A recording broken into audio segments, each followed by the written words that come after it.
Yo, what's good? Welcome to Observing the Process. Before we start, I'm hoping you can help me out by supporting the show.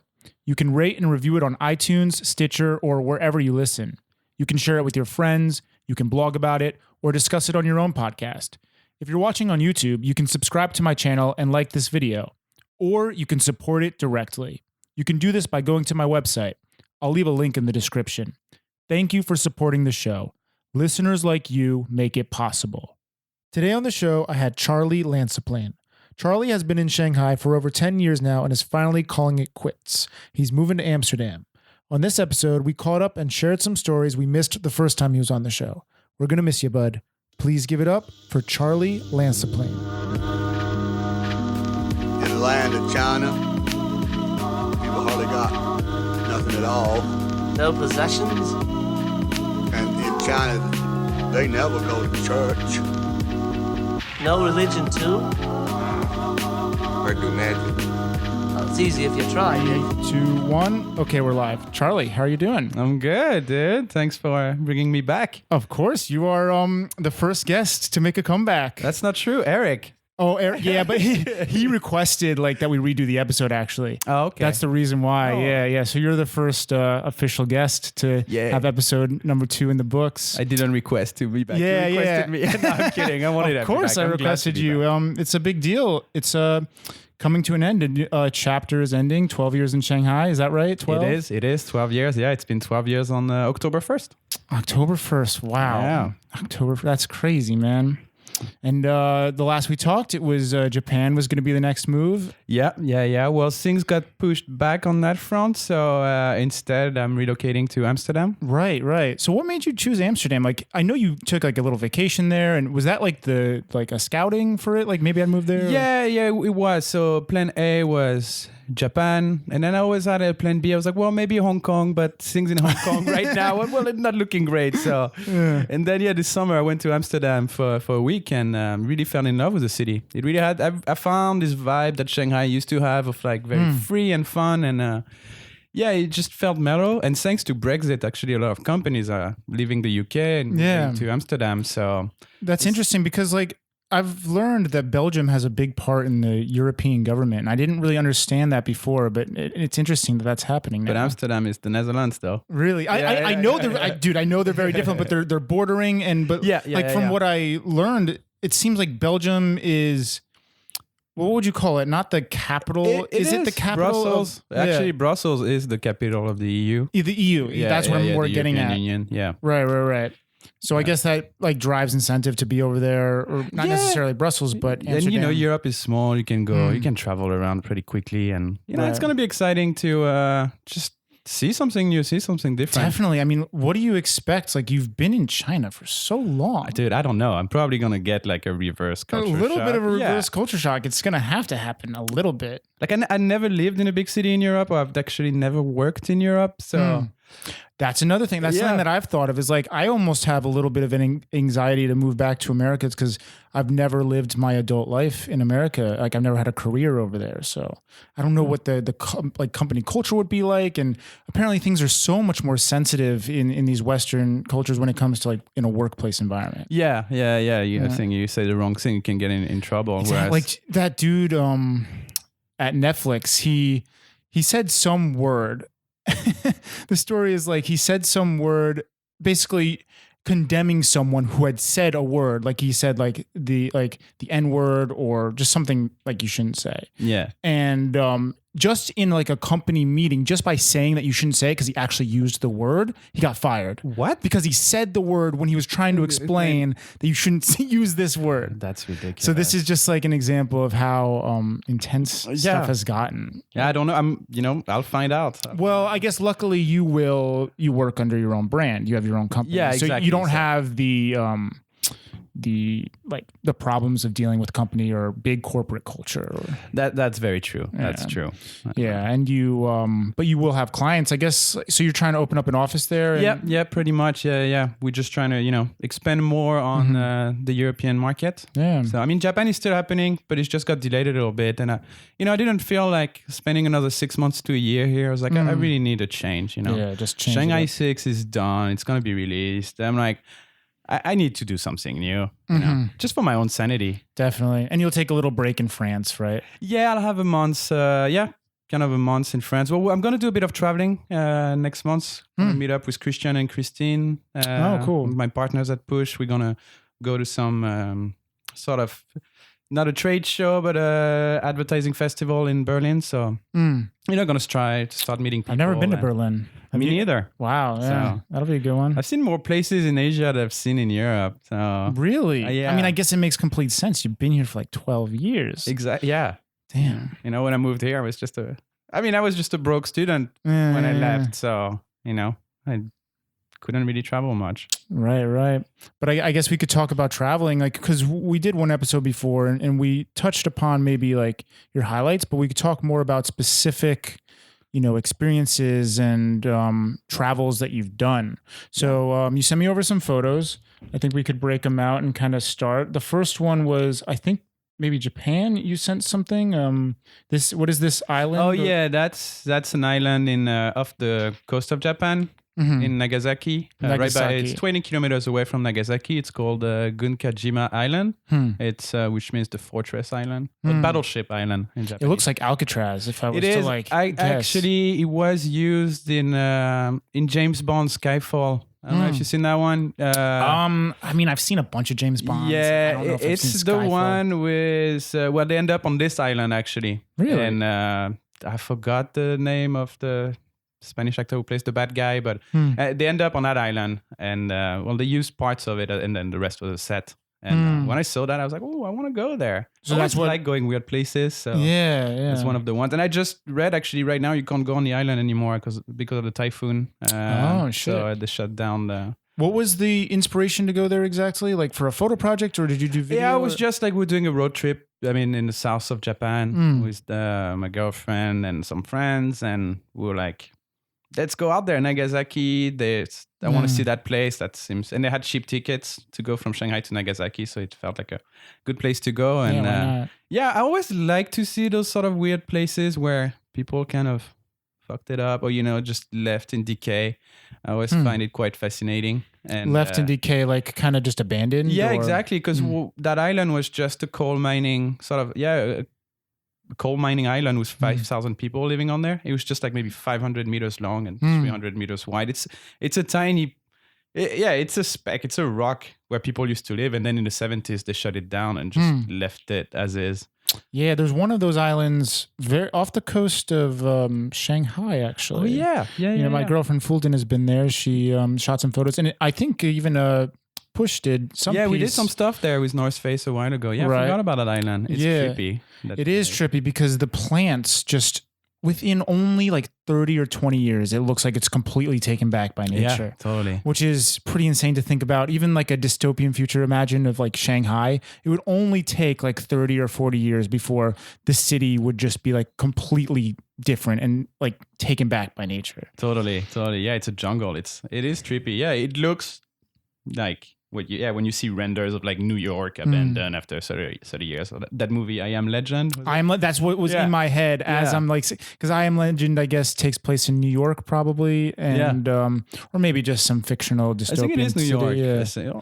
Probably. So, yeah. It's the same. If you go, I went to Chernobyl a few years ago. Oh yeah, it's the same. It's really nature took over. You sent me this image. It's really cool. Of by the way, people, if you're listening, you can go to the link in this description of this episode, and I'm going to post all these photos that Charlie's taken, so you can go on the website and kind of follow along, take a look at what he's done. And this image right here is of a newspaper with a ton of gas masks behind it. Yeah. That's the trippy part. And it says something in, you know what's crazy? That I think you watched the HBO. Yeah, I watched. Yeah. Dude, how good was that? It was amazing. It was an amazing show. They did such a good job at like recreating the tension that must have been in the room as was happening. And the idea of like not being able to talk down to your boss, I guess. Exactly. And what it leads people to, when you can't say anything. Yeah.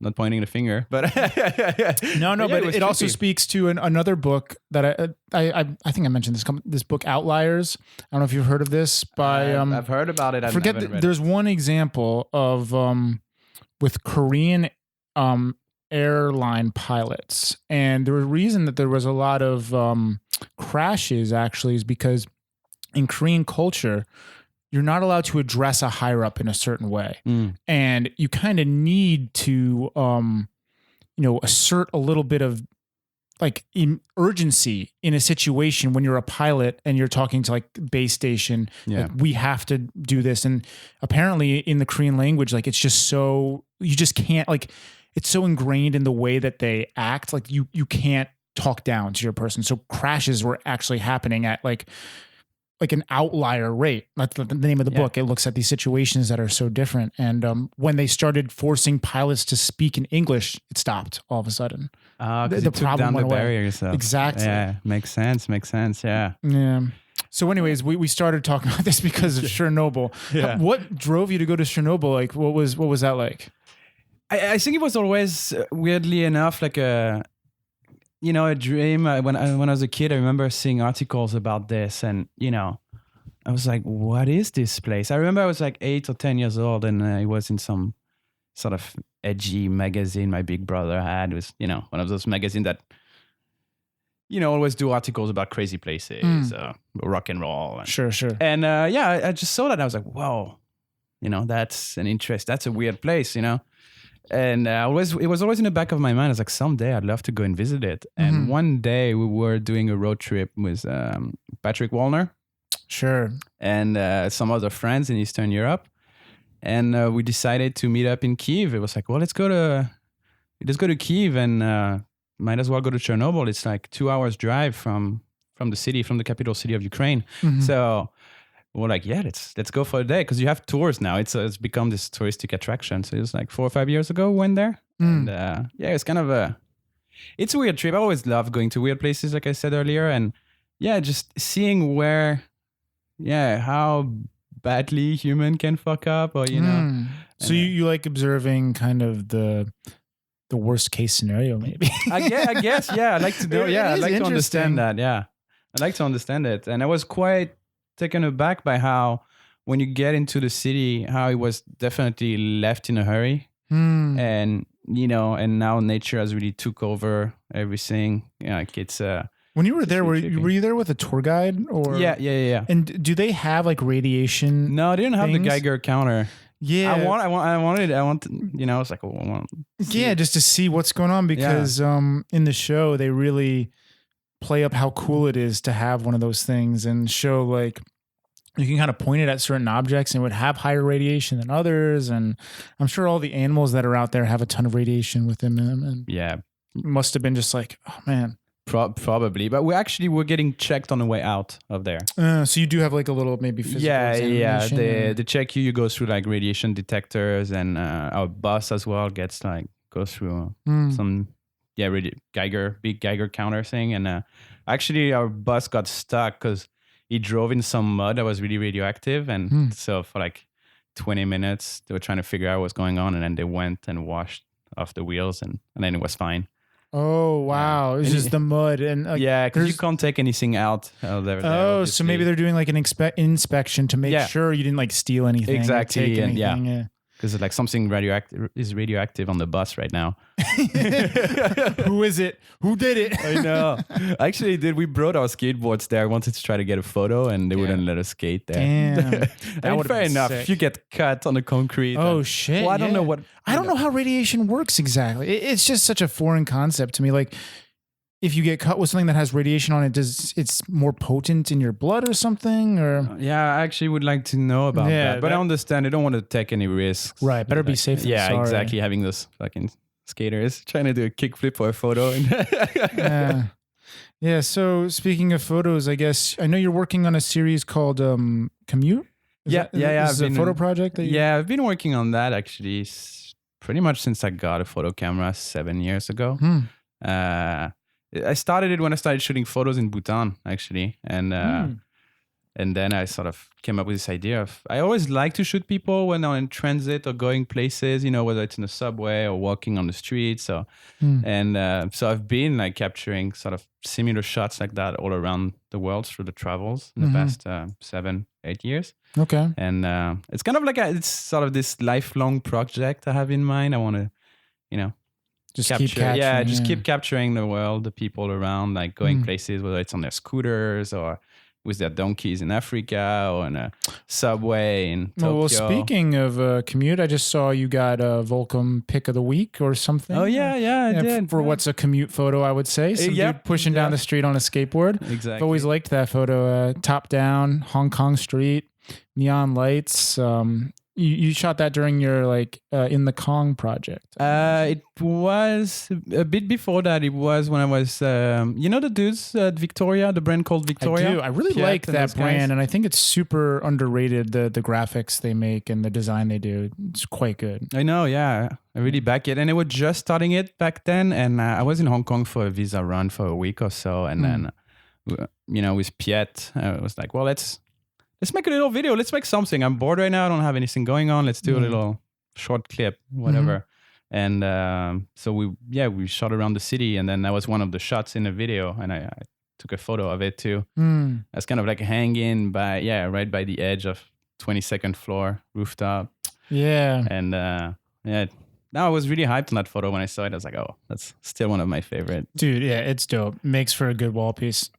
I'm milking it now. yeah, dude. It's been going around for a while. Yeah. But hey, man. I mean, I think it's okay to hold on to some stuff. Like it's some people, they enjoy it to just share something over and over again, and like why be ashamed of that? It's kind of relates to like some skaters that it just reminded me of like Chris Roberts talking about Switch Flip Manny, but not only that, how he would do back nose grinds, and he would talk about how he got known as like the back nose grind guy, and kind of he kind of stopped doing them because he was just being called like, oh, you're the back nose grind guy. He would stop doing them, and then eventually people. He would talk to like Andrew Reynolds, and I think Andrew Reynolds was the one that turned like, that's amazing that you found that. Like I embraced it when I became the front side flip guy. Like imagine like having one trick that people just know you for. Like, yeah, as an artist, like you want to do more than that one photo, or as a skater, you want to do more than that one trick. Yeah. But it's kind of good to maybe embrace something. It doesn't exactly correlate one photo versus, a trick. No, but I think it is true. We shouldn't be ashamed of this one thing that people like us for it. Right, and be right. Like, oh, I got to change things up and try to be different. So. Well, I think that speaks to just the creative industry in general. Like there's there's this one, I think his name is Bruce Gilden. He's a street photographer, and he's known for these extremely invasive photos of people's faces, just like super grimy and like really up in their faces. Yeah. And I think he's talked about how he kind of got, you get pigeonholed in a certain sense for like only doing that type of content or that type of art. So how do you feel about that? Do you try and make your style different from time and time again? Or is that not something that you really think about? No, I try sometimes, but I think it's just a natural thing. I always go back to certain style of angles or like framing, because I don't know, it's what feel comfortable to me. Maybe I should try to get out more of my comfort zone, I mean, I try to bring different lenses on trips and try different stuffs out, but at the end of the day, I guess everybody has their own vision or style, so you end up just, I guess, repeating yourself in certain ways. But sometimes you get lucky, and sometimes you get a lucky shot, and you're like, oh wow, that turned out great. But I try to train myself to like, well, I should do more shot like this or get closer to people. But I don't know. Sometimes I just don't feel comfortable doing it a certain way. I'm like, well, let's keep it to. Yeah, if I was to try and explain your style, I look at you as more of like a documentary style filmer. Like even when you're filming Shanghai 6 or a lot of your skate content, it tends to be more long lens than fisheye, would you say? Absolutely. So I think that's just, it kind of speaks to your style. You like to be a little bit further away, more like not invasive in the scene or. Exactly. I always like to observe people and not trying to force them to, oh, can you pose like this for me? Because when I do that, it actually ends up not being a great shot because. Of course, I feel the same way. Like that's why I like street photography so much, and why I think we've talked about this. Like I don't like Instagram accounts that are so posed and curated to just be something that's not natural or real in a sense. It's always like the hot babe in front of like neon towers. A lot of those accounts out here in Shanghai like that. Or like the top down drone shots of a like a road in the mountains, and you have the little car in the front. You're like, oh yeah, okay, everybody's doing the same right now. Right. Then we've talked about that with rooftop photography. Yeah. Once or twice. Yeah. Because it's an amazing shot. Like we both don't deny like it's a good looking shot, but it seems copy and pasted amongst like other creators. Well, I think it's, Instagram as well, and all those algorithm, and people just, there's certain style of photography that people really like. And, that's what I guess forces people we all end up having the same shots. And sometimes when I take shot, I'm like, oh, that's an Instagram shot. Something that I was actually talking to J-Mart about last night, we had a conversation about doing a photo, like either a photo book and also like a photo exhibition, like what his idea of a photo exhibition would be. So when talking about the project Commute, what do you envision it be? Like have you ever done a photo show, by the way? Not like a full myself photo show. I've never done it. We used to do like little art shows together. Like I think J-Mart did have some stuff. It was Nemo, Piet's girlfriend from Hong Kong, Evie, Dave, Pauline.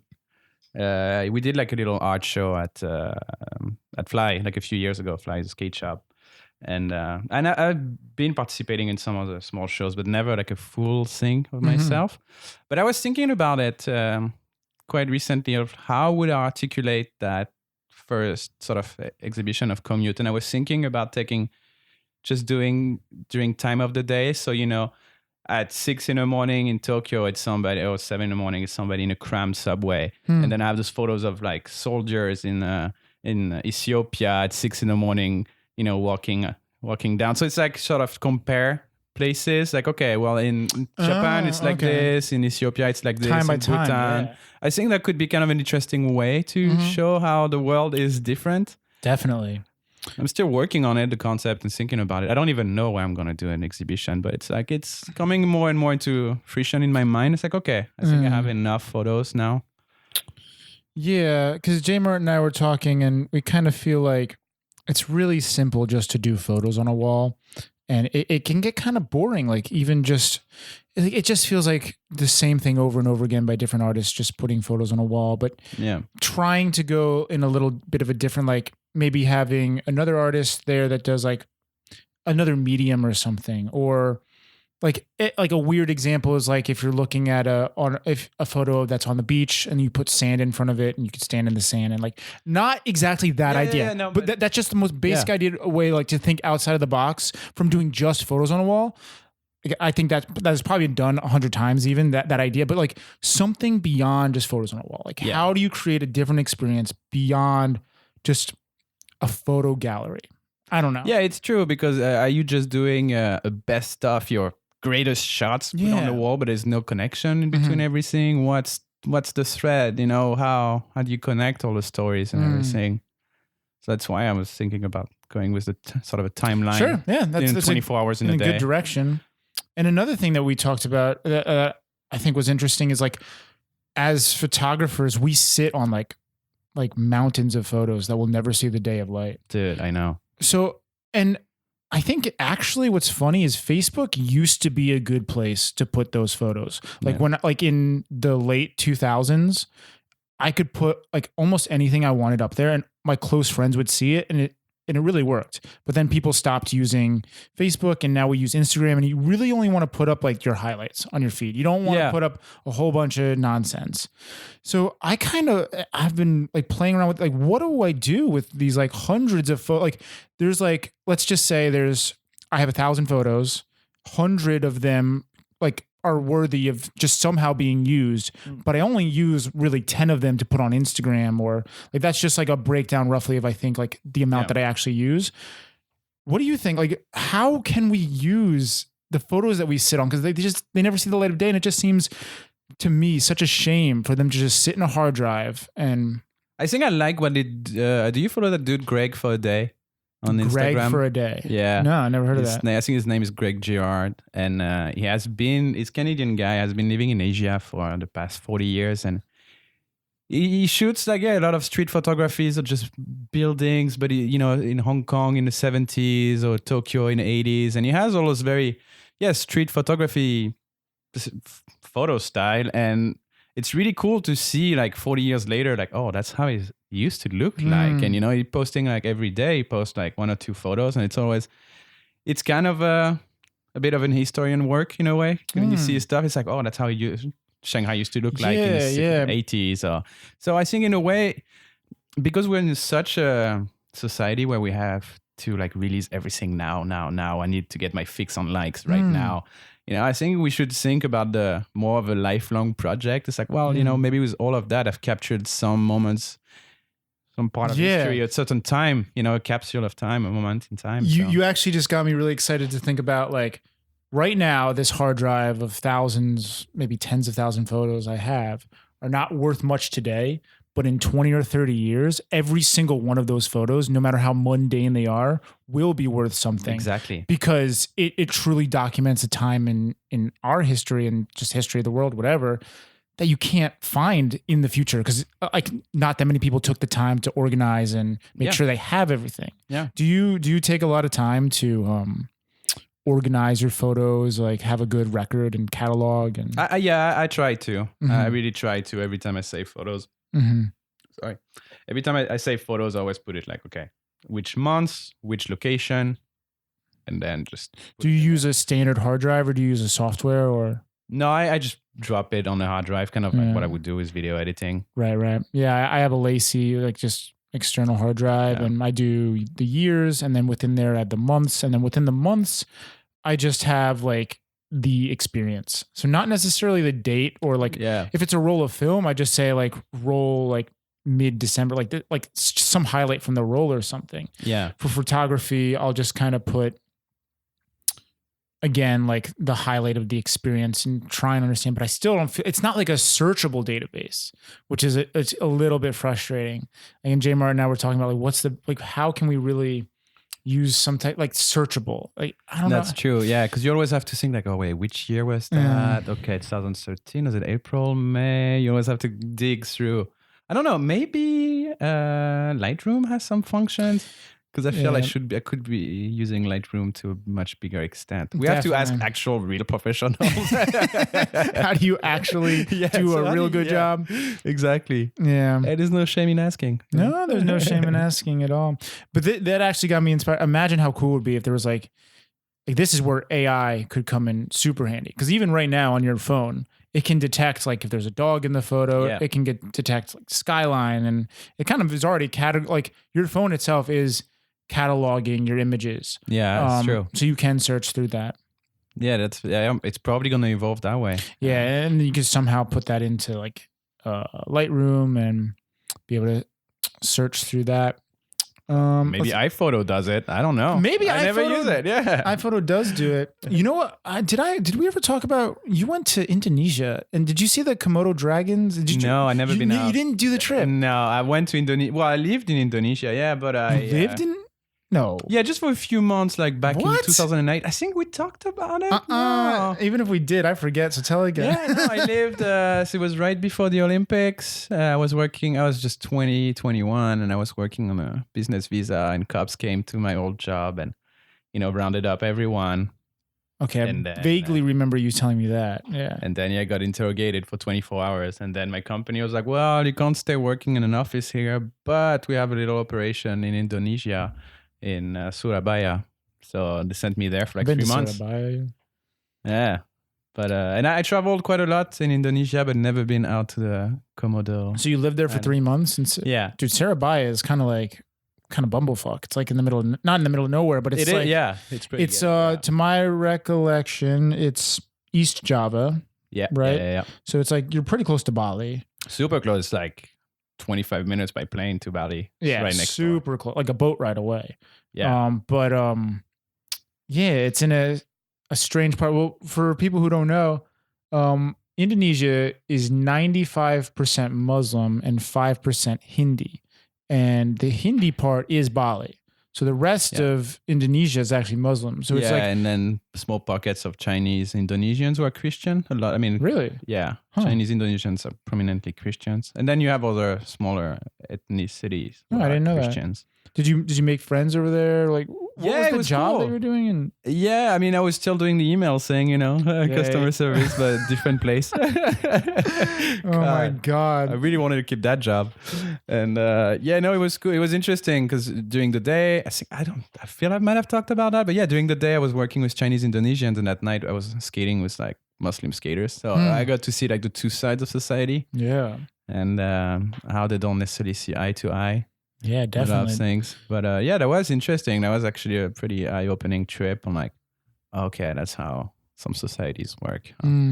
Yeah, I love Indonesia. I go there to surf. I don't think you surf at all, but I've surfed a little bit. I've went to some surf camps when I was a kid, and I Oh, really? surfed in Okinawa like 2 years ago. Okinawa Yeah, is Okinawa is beautiful. Dude. I want to go so bad. I mean, I'm just speaking on I have a photos. story about Okinawa. Shoot. I was there 2 or 3 years ago, and I was flying from Tokyo early morning to Okinawa to meet up with my girlfriend. And on the way there, actually North Korea was testing missiles.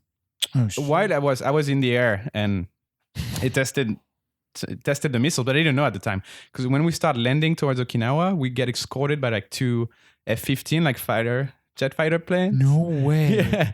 And I woke up and I see like a fucking, Top Gun next to me. I'm like, what is going on? And it turns out right at that time they tested some like long range ballistic missiles, and then the whole island was under alert. Ellen was already there on the island, so she got woken up at 6 a.m. with massive, just sirens, and her phone. I didn't know that, but apparently our phones have built-in sirens. She never heard it before. Never heard it since. It's quite alarming when it happens. It's like, whoa, this is serious right now. Yeah, exactly. And she got woken up by that. And it turns out the missiles landed like in the sea not far from Okinawa. But that was really trippy. Yeah, it was like my first few minutes in Okinawa. I just get escorted. Is this the recent trip that you just did, or? Yeah. No, not that one. Not the one a few weeks ago. It was just like a few years ago. And then you could see how militarized the island was, and they were all on alert. So I saw some massive transport planes. It felt like a little bit like Apocalypse Now, like seeing those. I'd never seen like giant transport planes. It's those planes where they put tanks on it. And Yeah. I was like, holy shit. Yeah, dude. I visited my friend in south of Tokyo. He's in the U.S. Navy, and to be on one of those ships, it's really eye-opening to how powerful like the U.S. military is, or the Navy rather, both. And these ships are literal small cities. Yeah. It's insane how big they are. Like you can get lost inside of them. Like I guess you would have the same idea if you've ever been on a cruise ship. Cruise ships are absolutely massive, and they don't seem like they can possibly be real, like how big they are.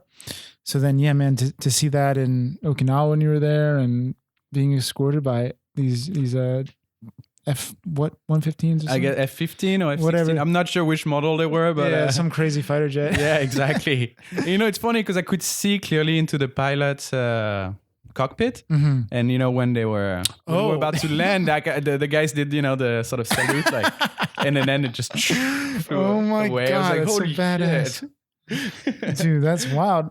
Damn, what else was good about Okinawa? Like, so that was, you get a nice introduction, and Yeah, well, it was, very island, beach vibe, surfing. We were staying with that Italian dude who sort of does an Airbnb and does like surfing classes. And, apparently it's what's called a blue zone. Have you ever heard of these? Blue zones No. are where people live above average longer than the rest of the world. So, okay, yeah. I think this, I'm shouting out this book Outliers so much, but I think, he talks about the blue zones and how Okinawa is a place where people live longer. Something to do with just like quality of life, what people are eating. And one particular thing that I think he mentioned is they don't stop working.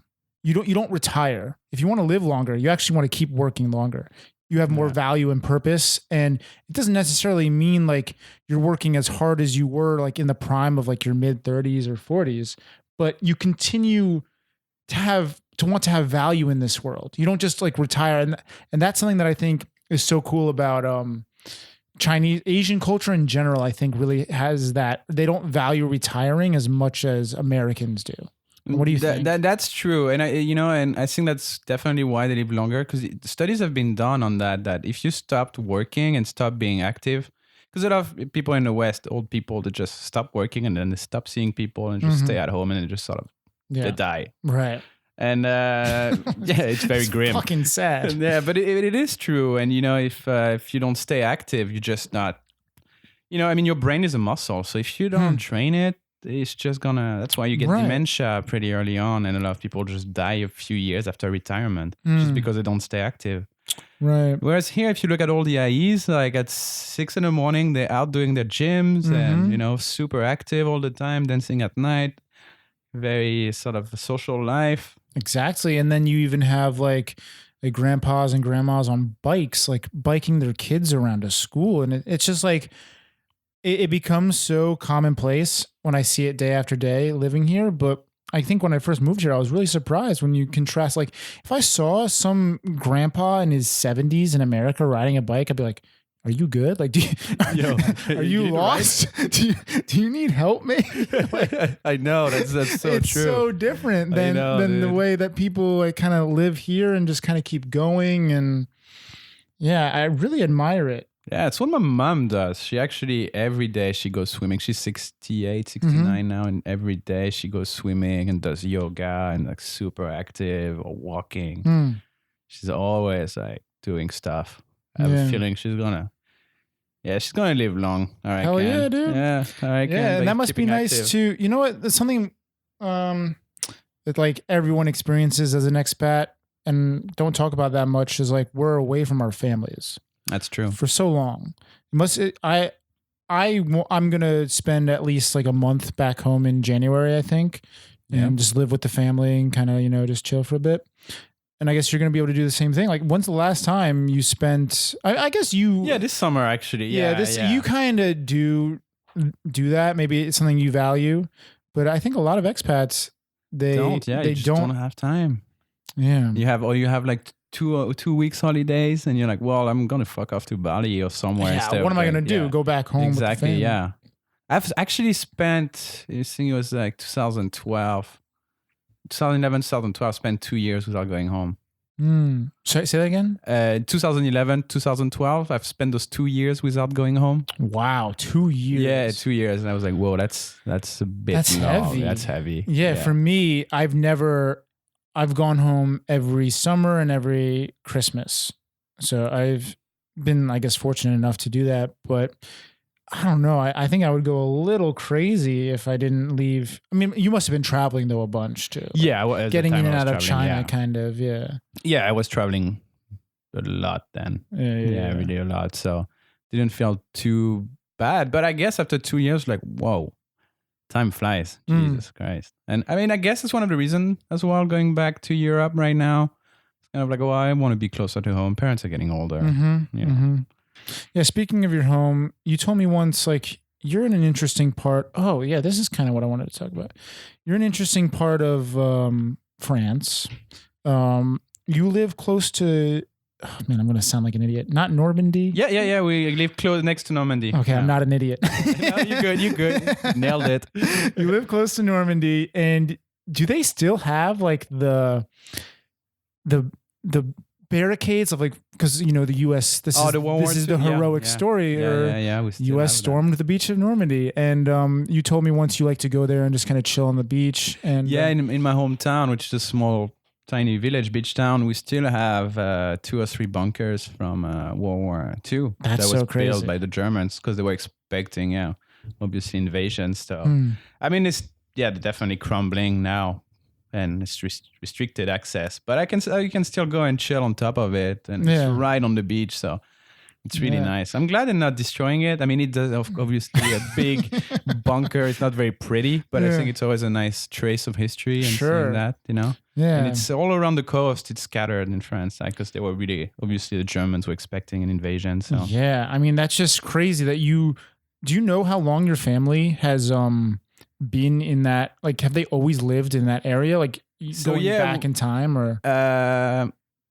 like at least that house that I grew up in was built in the 30s, and then it was by a great grandfather. And then during World War II, it was occupied by Germans, so he never wanted to live in it because the Germans would come in and just like, okay, we're gonna use your house now. Yeah, you're reminding me of Inglourious Bastards. I think that's how the movie opened. Is there's like a French chick running back to her home.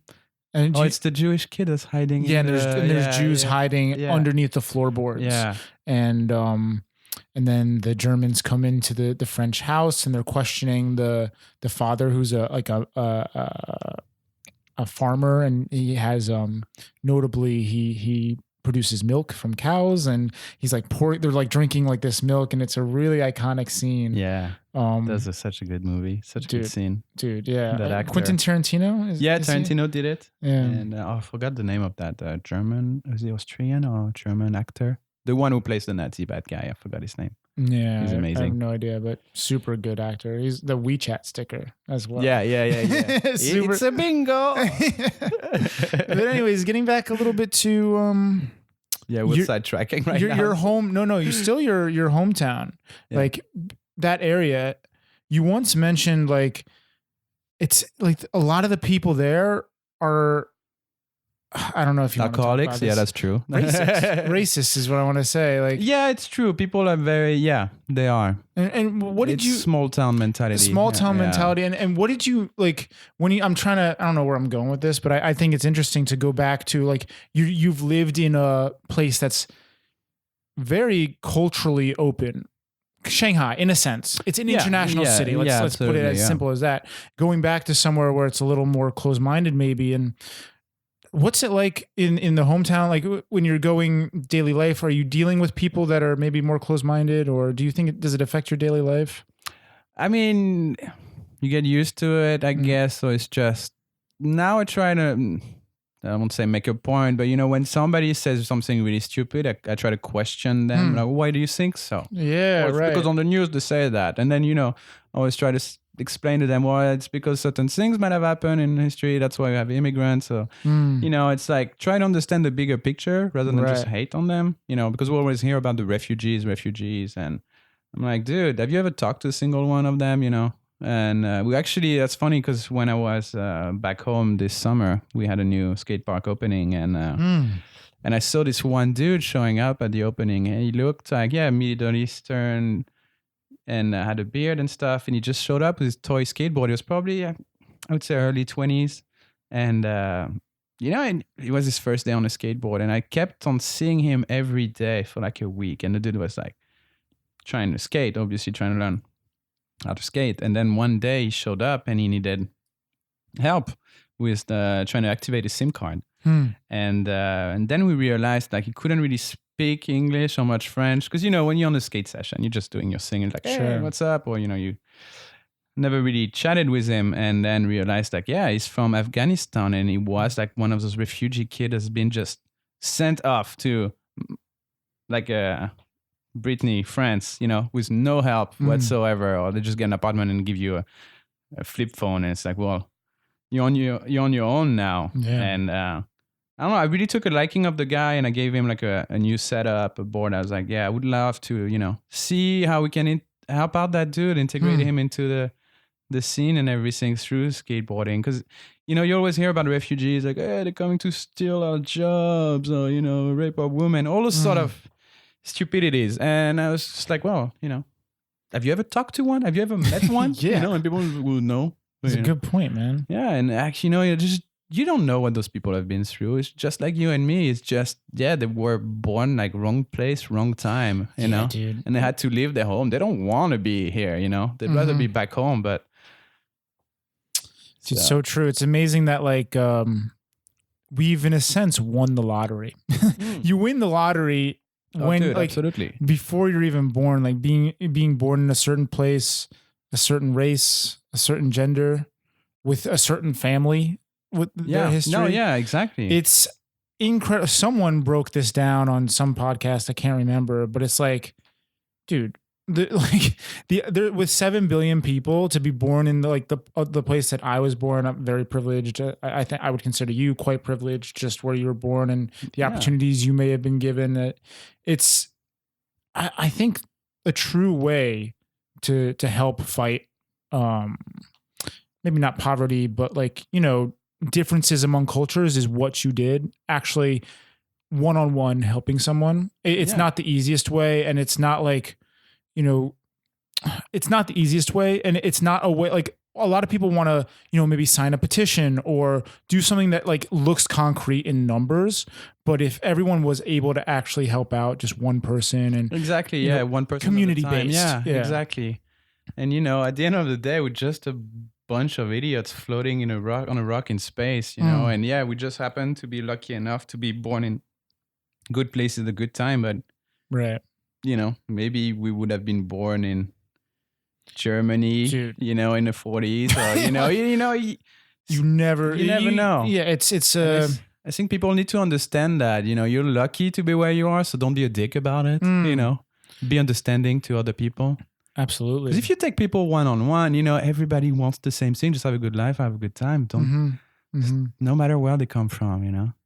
Yeah, man. So you premiered Shanghai 6, actually. Talk about that a little bit, because in between now and the previous podcast, you premiered Shanghai 6, and we premiered that at Pushfest and also at your hometown in Brittany, I guess. Yeah.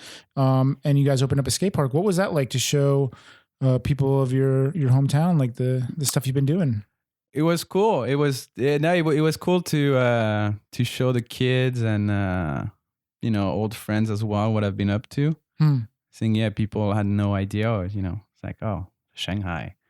And it was really interesting. There's definitely less people than at the Shanghai premiere. We were over 1,000. We were probably 50 in my hometown. A little different. But no, that was cool. That was really interesting. I got really good feedback. People were hyped. I think it got a lot of kids as well to sort of to get to know who I was, because they might have heard about me. But I would just show up once a year or so. And then I really sort of started making friends with all those little kids. And this one guy who's 15 or 16 speaking Chinese, he's studying Chinese and stuff. And he's like, I want to try to move to China. And he actually speaks pretty good Chinese. That's amazing. And it was cool. It was cool to do something with the community, and the city hooked it up. Yeah, it was really nice. So cool to be a community leader in a sense, to go back home and people kind of recognize who you are, and you're going back. So did you work with the city? Did you just say the city hooked it up? What do you mean by that? Yeah, because they were organizing the whole event around the opening of a skate park, and then they brought this giant inflatable cinema screen, and it was in a public park in the middle of the city, which was really nice.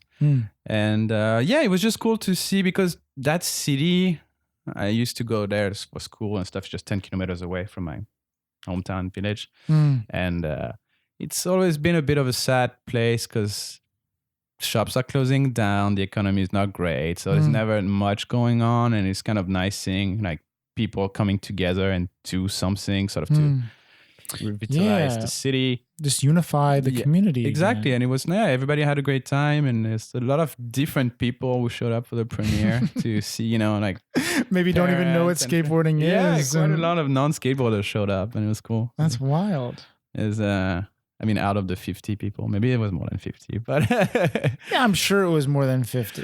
But it was nice. Yeah, it was just really nice to show what I've been up to people. Yeah. It's it was. I want to do more out there. I'd like to. I'm kind of excited to go back next week and sort of hang out there a little bit more. Next week? Yeah, in 5 days I'm out, dude. 5 days. Jeez, man. Anything to take off the bucket list? You got 5 more days in Shanghai. God, dude. I don't think you're traveling outside of Shanghai for the next 5 days. Yeah, no. Well, tomorrow we're doing a little thing at the office. Shindig, yeah. So that's going to be fun. I have some editing to finish as well. So that's what I have to do. It's going to be an interesting weekend. And just packing up, getting stuff ready. Definitely. And, it's new beginnings, man. Pretty excited. But I'll be back. It's not like I'm gone forever, guys. I'll be doing back and forth, coming back here. I'll just be spending more time in Europe.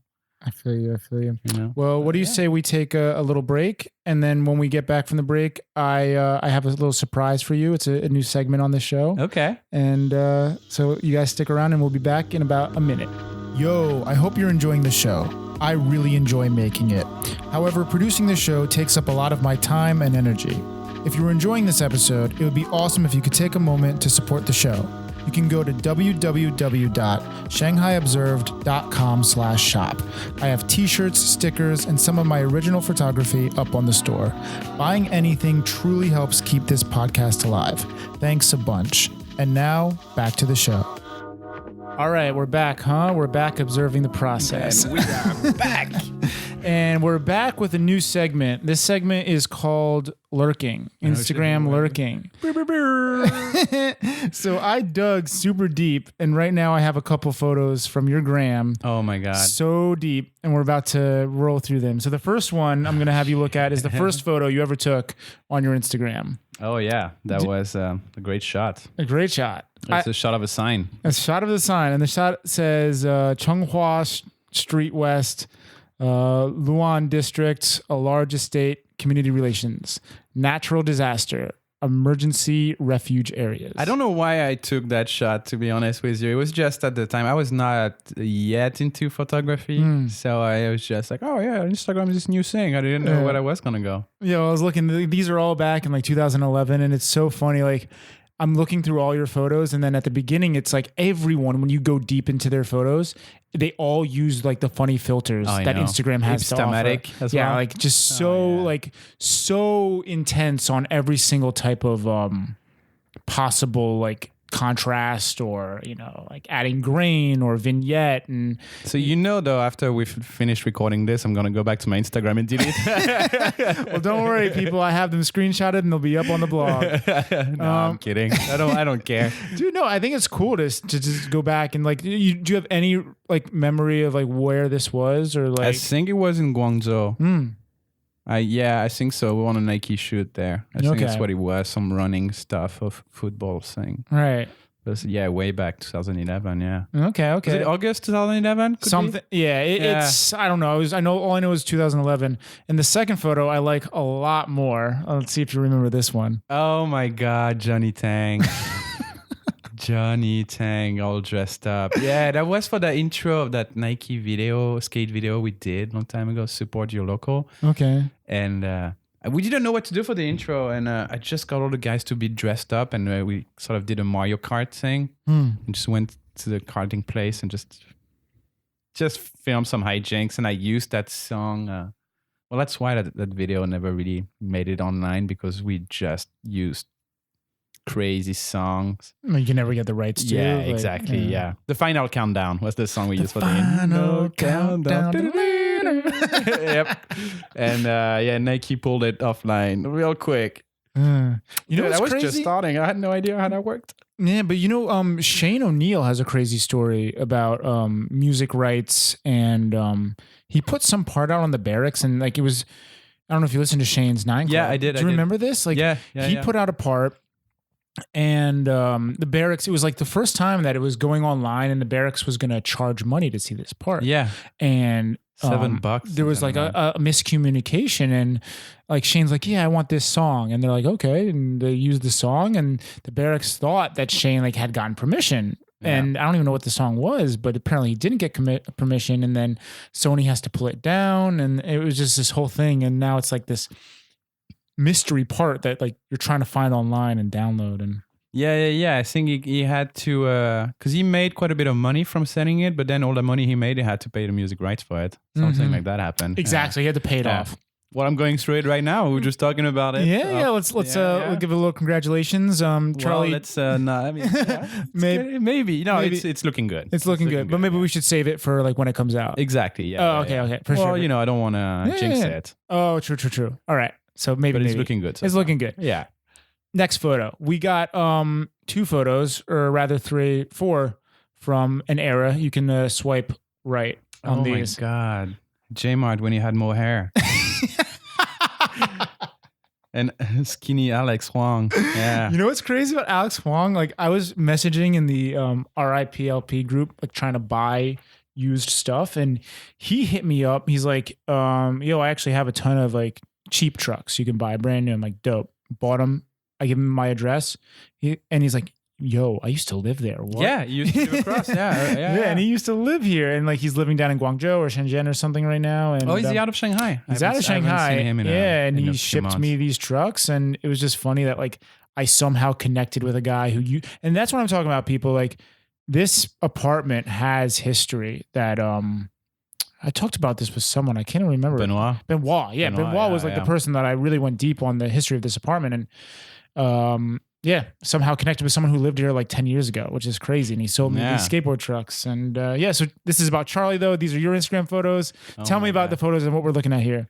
God, I mean, it's just these two homies from back in the day. I mean, I still see J-Mart, obviously. I haven't seen Alex in a while. Mm-hmm. But I have no idea. Maybe it was taken on my place, actually. It could have been taken on Jululu. No, these are definitely, like, if you scroll, you'll see like these are, or maybe the photo of J-Mart is at your place. Yeah. But some of these, like, you can see the patterned wall, and you can see Alex. With, oh, like, that's at your place. Yeah. Thanks for all that. Yeah. God, I was such a great photographer.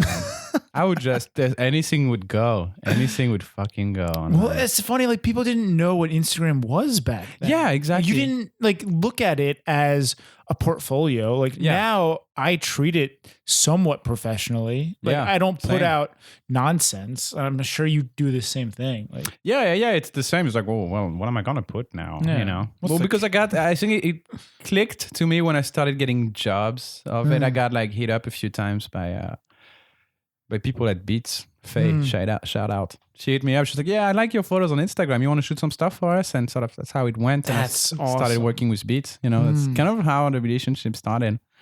And but back in the day, anything would go. Yeah, scroll through a little bit. Yeah. What else? It's a lot of J-Mart and there's 4 photos because I thought they were all really cool, and I actually ended up sending them to Jay. And a lot of J-Mart and Alex. Yeah, I miss those days. It was when money was flowing in skateboarding, and we could do anything. It was fun times, now for sure. Oh, Jake Phelps. Right. Yeah. Jake Phelps. Rest in peace. Yeah. Oh man, that guy. He was a piece of work. So for those who don't know who Jake Phelps is, he was the editor-in-chief of and mascot of Thrasher magazine. And like we talked about on our first episode together, like there was a thing, The King of the Road. Away at that time? I don't know. I don't know if he had passed away. Nobody knows. I reckon it might have been some. I would say no. When? When? I'm wondering if he passed away earlier this year. Yeah, I'm wondering if when we did the episode, he might have already had been passed away at that point. I think so. About to. Yeah. And I know we talked about it on the previous podcast, but did we talk about me and him? My first interaction with him. He said something like weird, right? Yeah, he was like, "Oh, where you from?" And I was like, "Oh, I'm from France." It's like, "Fuck France," and walked away. And then the last night, I got really blackout drunk with him, and there's quite a few photos of me and him running around. Yeah, that guy was interesting. Tang tells a good story of his Phelps. Oh yeah, about his photo. About how he got the photo. He shares that. I know he already told it on the bun because that's when the first time I listened to it. Oh okay, yeah. But he tells it again on the podcast that I'm dropping tonight, but it'll be way out by the time y'all hear this. Yeah, I'm excited to listen to that one. There's one photo in there of Ai Weiwei that I wanted to ask you about. Do I have a photo of Ai Weiwei? Yeah, let me show you. What? It's like a photo of Luke.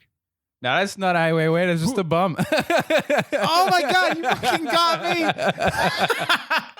me. You posted in the caption, like, ran into Ai Weiwei tonight, though. Yeah, it was that just a bum, dude. Dude, it looks like him. Yeah, no, it's not him. Wow, you fucking got me, bud. Nailed it. I completely forgot about that. Wow, damn. You're still he trolling. looks like him, yeah. Damn, I was so excited to hear. Like, maybe you were so, like... yeah, what happened with Ai Weiwei? What happened? Maybe you could just fake it. You know, we were drinking street beers on Chongnalu and kicking it. Damn. All right, well then... That's kind of a funny thing you got going on, the lurk moment. What is it called? It's the new segment is called Lurking. Lurking?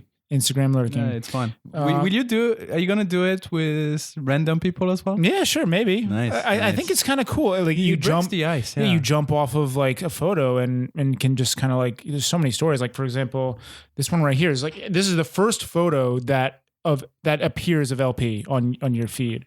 So I don't know if that brings back a particular day or. Oh yeah, it's when Lucas Puig was here and Steph. I saw other photos.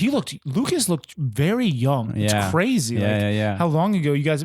What's this? Can you explain a little bit? 2012. The relationship that Lucas has with you guys, because like he is a very, very professional pro skater in my eyes. No, he is. Yeah. And not to say that like Hellas or like Stefan or them are not pros.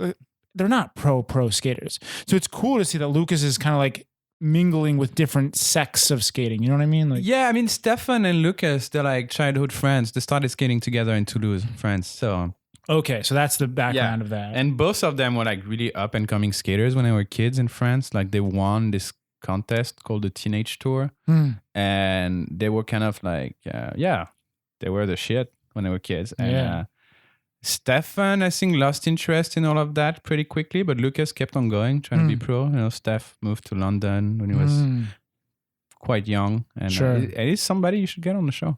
But you know, they were always sort of best friends, and then they always loved the Hellas caps. You know, the Lacoste at the time, the sort of those hats, this 5-panel. Yeah, hats. like you know, 5-panel. I love 5-panel hats. That's kind of the only hat that I'll actually wear. I don't know. I like the way it fits my head. It feels snug, and anyways, that style. Yeah, they took a liking to. And that's how they started the brand Hellas, and sort of, you know, let's just do something. They're starting it for fun, and then Lucas, who started coming to Shanghai just to hang out, and you know, I filmed the very first Hellas clip.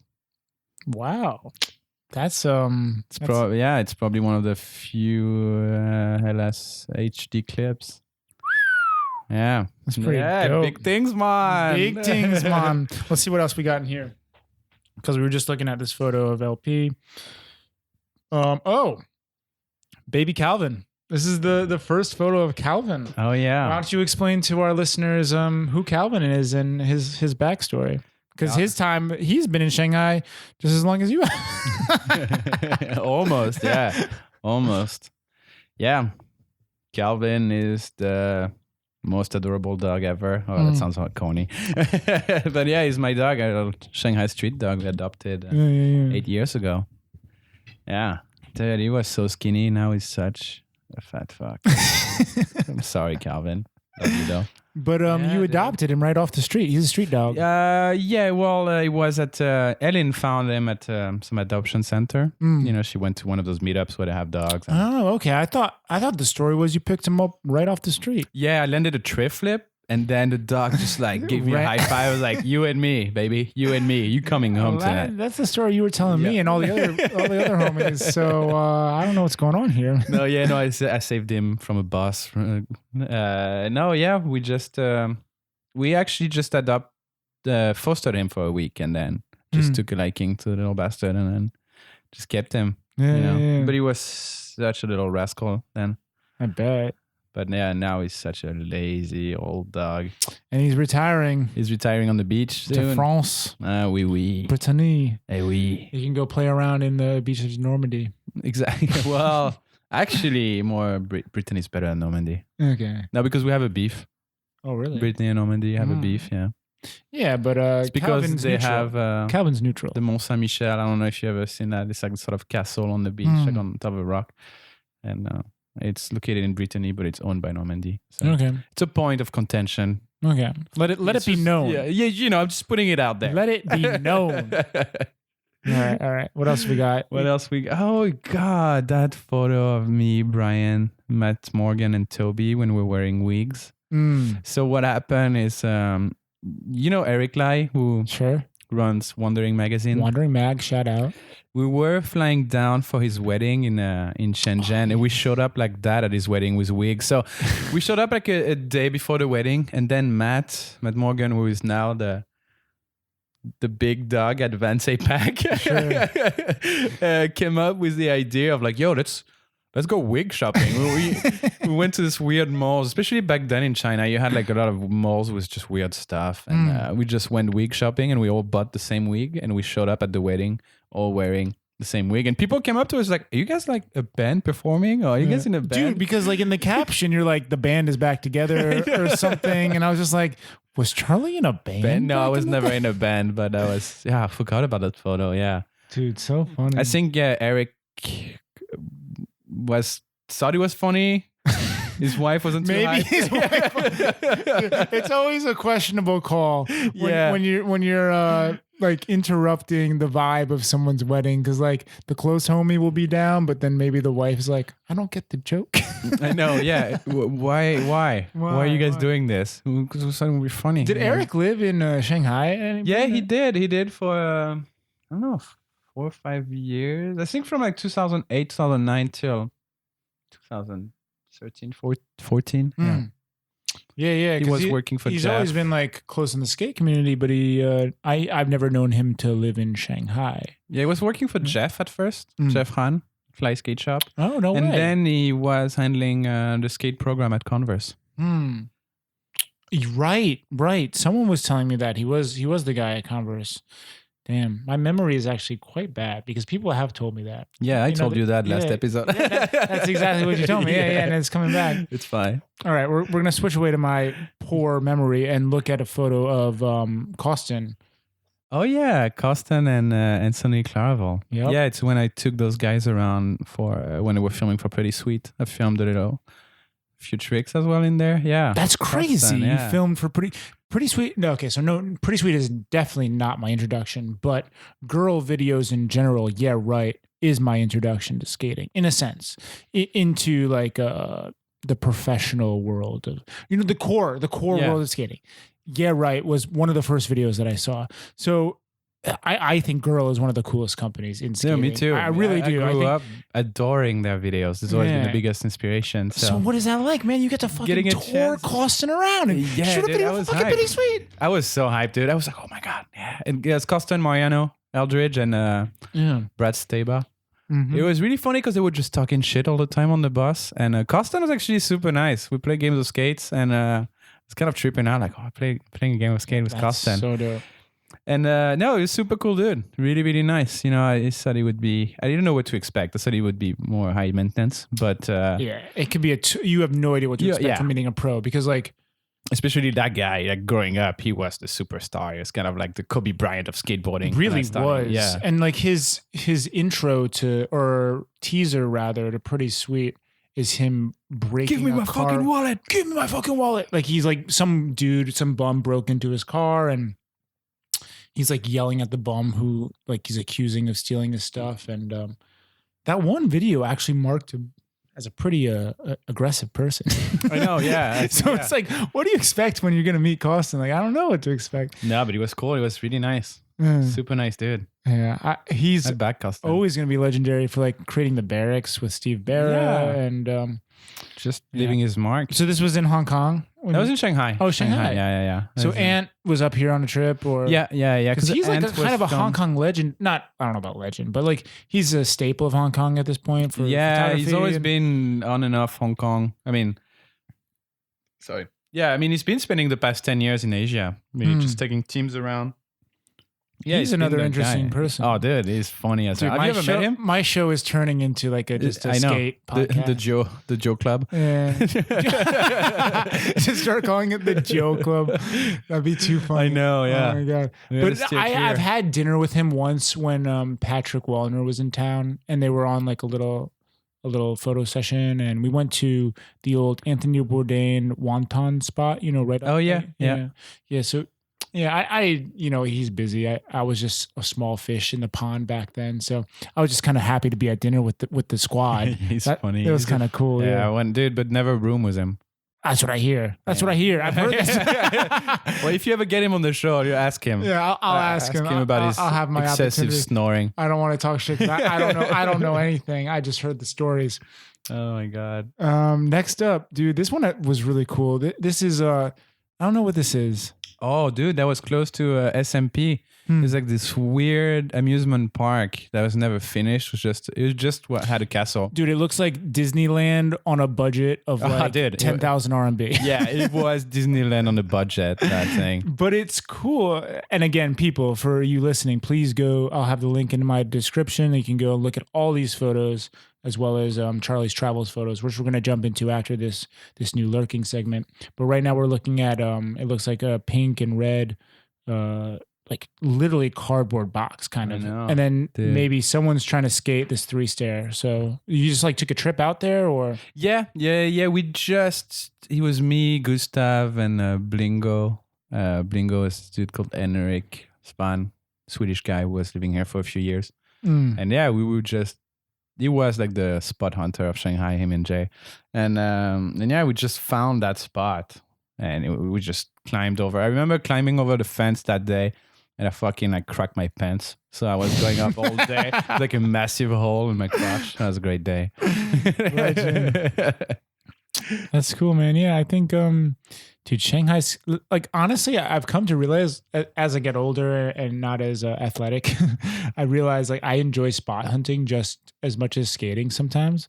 It's really cool just to go out and look for, dude, just the other day, I found, the Chicago bean. Like it's like a mirror. I've been there. There's a mini one in Shanghai right now. Really? That you can actually, it's small enough you could skate off it. It's exactly the same.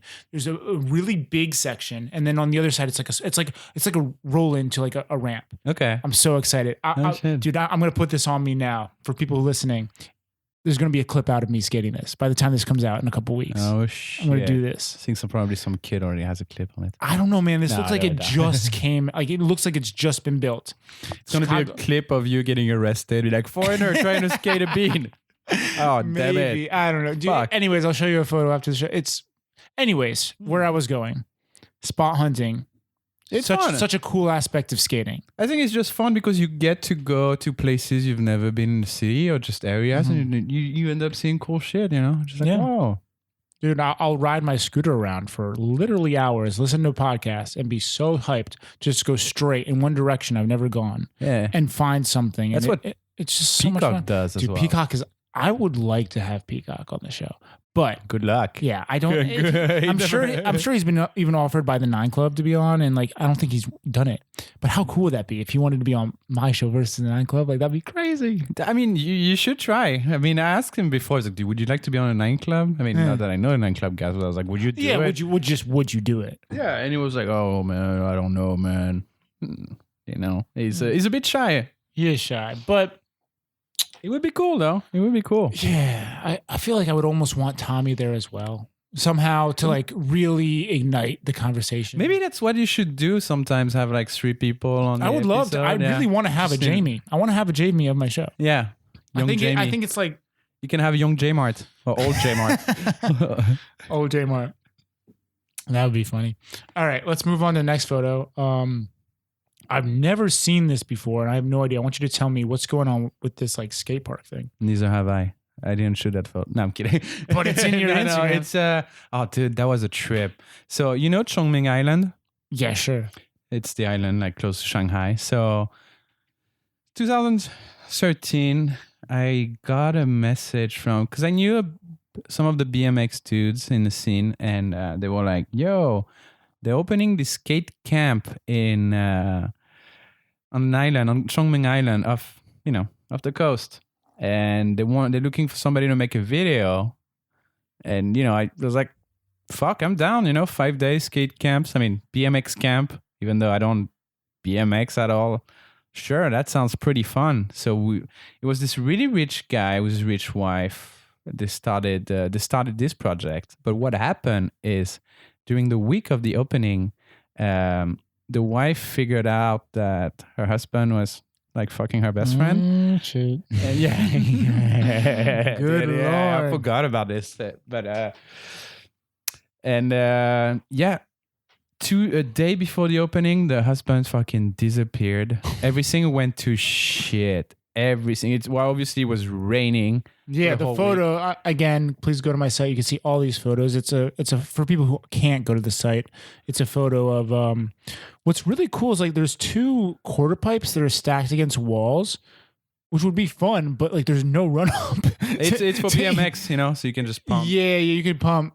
It looks sick though. I mean, this is so long It was ago. a cool park, I'm and they sure it's spent not a there lot of anymore. money on it, but it never saw the light of day just because the husband cheated on his wife and then ran away Jesus. into hiding, and then the wife just pulled the plug, and I think it just within 6 months it was gone. Damn. The opening weekend was a really weird one, but that was funny because they flew a lot of people over, and it was just like a big skate camp, BMX camp with a bunch of dudes. Like I didn't necessarily knew at the time, but it was just really funny. There's so many funny stories from that trip. It was just a weird one. Yeah. Speaking of newsworthy stories, I guess there was one recently of a Guangxi, I believe, businessman. Oh, the hitman thing. He hired a hitman. Okay, amazing. I'll try and tell the story as best I can. There's a Guangxi businessman. He has a competitor he doesn't want in business, so he hires a hitman for 2 million RMB to get rid of this competitor. The hitman takes the 2 million, hires another hitman for 1 million, and then that hitman again takes the 1 million and hires a hitman for 500,000, so on and so forth until it gets down to a sixth hitman for just 100K. And then that hitman is like, this isn't worth it. Contacts the guy apparently that he was like gonna kill, and it just turns into this ridiculous news story where they all get arrested. I know. Oh my God. It's like the shittiest gangsters ever. Dude, this is like the stupidest, like, but it's amazing that something like that can actually happen today. Yeah. Even. Like, I don't know. It's ridiculous. It's like it should be a movie, you know. It Could be a fucking it movie. could be like a Chinese snatch, you know. Perfect like 15-minute YouTube clip, maybe. Oh, Like, you know what I mean? Like a short piece. Yeah, just a of short like film. this That's happening. amazing. I think that's where YouTube comes into play. Like YouTube can produce content where it's like of that length, you know. That's true. Yeah. And yeah, like with cameras being so much better these days, you have the ability to film something that Would be an amazing short film. yeah. You know what? I'm getting the rights right now. I'm making it. Yeah, I mean, I guess. Do you know anything about that? That like, I don't know what it's called, but like, apparently you have to get rights for certain things when you make a movie. Like, for example, someone's story. Like, you can't change the names enough. Like, you can get sued for talking about someone. I wonder, like, how would you even go about doing that? Could you get sued or like, because like, okay, you're Well, I guess in that case, you can be inspired by true events. It's not Yeah. like the very famous people. You can be like, well, you know, you can sort of you can keep the same storyline, but Yeah. change stuff up, you know. change stuff up enough. Yeah. Have you ever had to work with lawyers for producing content? No. Yeah. No. Well, here in China, you know, Right. it's, That's what makes it so different. Is like we yeah. have the ability to anything flies here. Yeah. Unless now. you're targeting some people. For yeah. now. Yeah. For now. I think in the US and Europe, it would be quite different. Would be a lot different. I mean, for here, like even music rights tend to be a lot easier. Maybe it's changed over the years, but for sure earlier, Yeah. like you just use whatever, and as long as it's staying in Asia, like they're Oh, dude, yeah. I mean, I've No? had some of my footage. Back in the day, you used to have TVs in the cabs. I mean, maybe they still do. I never take a cab here, but Damn, I can't remember that. I really might have been over a year the last time I took a taxi. We take DDs all the time. For Yeah. people who don't know, it's like Uber, but we don't take taxis because except at the airport. But that's it. literally from the airport to home. But other than Yeah. that, like you're calling a DD. But what Charlie's getting at is there's TVs in the taxis. Yeah.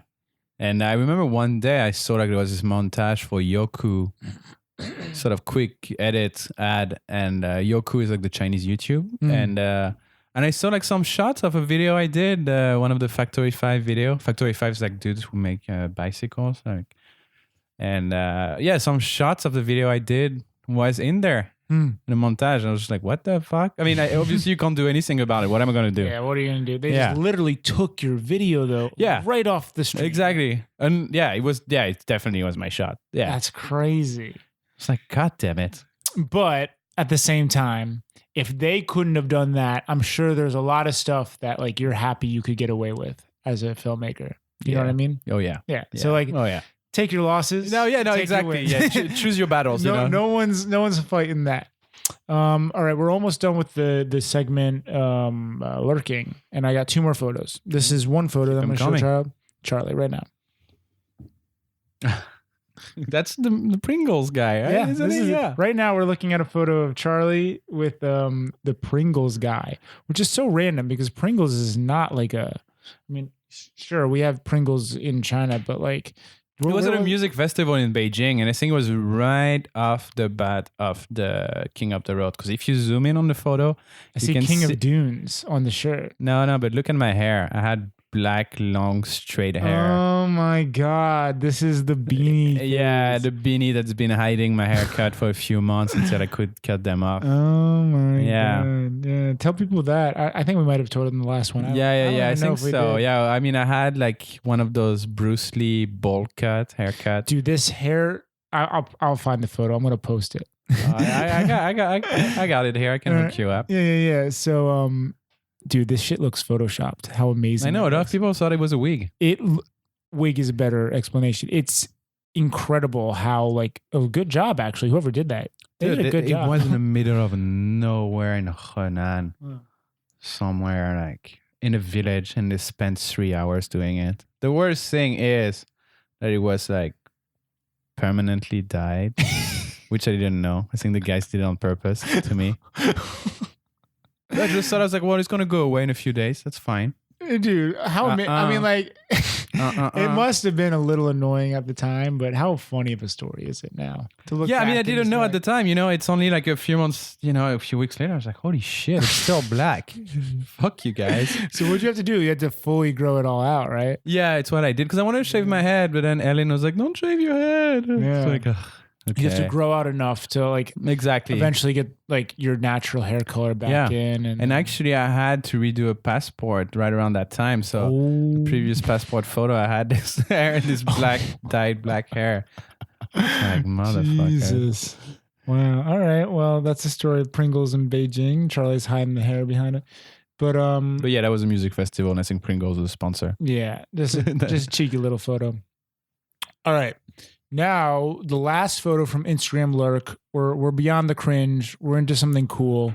Charlie, tell me about this photo. Oh, nice. Yeah, snowboard photo. A few years ago. Well, it was on the same month I went to Okinawa and the whole F-15 ordeal. Christian, who is my partner at Push, he's a really talented snowboarder and a snowboard filmmaker. That's how he started making videos. And he got all of his homies from Norway to travel to Hokkaido in Japan to shoot a snowboard video. And I always wanted to do a snowboard video. And I'm a terrible snowboarder and I have no knowledge of snow. And I was kind of this dead weight on that trip for all those guys. But I was like, yo, I want to be part of this. Let's go and film it. And it was kind of a trip. I think that was the first day I was on that trip. Because the guys had been there for a few days. I was out in Hong Kong before that shooting some North Face stuff. And we just went out there. They built like some kicker and some, because that spot actually, we can't really see it really well on the photo, but it was, how do you call that again? Where they do a quarry, a stone quarry. Oh, okay. And they built this kicker there until people came and kicked us out after a few hours. But that was really cool. Just being on a snowboard trip was always something I wanted to do. It was really painful. I did have so much respect for people who understand nature and like trekking through like a meter of powder snow, and it was physically very draining. I would eat shit all the time. I was always in the back with my big backpack. Like yeah. Well, eventually, I managed to get a few cool shots for it. But dude, those guys, they knew what they were doing because they grew up doing it. All those Norwegians, and then there was a little French guy being like, "Hey guys." Yeah, I mean, like if you don't know what you're doing, it's completely different from filming skateboarding because you kind of just post up in a spot and dude, you have to wait so much longer because especially what you're filming, you're not filming like urban snowboarding. You're in backcountry and you're in digging. Forest, you spend a lot of time digging out the jump. Yeah, you spend time like setting up, and then also like the person has to walk so far. You're not gonna have a snowmobile for them to bring them up. No. It's on a budget, Of course. And yeah. dude, and you stand at the same spot for like 2 hours in minus 20 degrees. It can be painful. I remember we went up that volcano, Asaidake, Osaikawa, and it hit like minus 40 when we were up there. And I was on a tripod and I could see ice just forming on the camera because it's minus 40 degrees, with it was minus 33 and then the wind chill because it was super windy made it like minus 40, the real feel. And it was like, fuck. Like, the camera is starting to freeze. That was really, really weird. You have to put your batteries in your underwear to keep them warm. Crazy. Yeah. It was super interesting. It was, physically tough. But it was just really interesting to do something like that. I always wanted to see how it is. And I saw it. Would I do it again? Probably. Probably, really? Yeah, you know what? It was a great experience. I was bitching a lot. Obviously I'm French. I bitch all the time. But, it was a great experience. And I thank him for getting me on board on that trip. Yeah.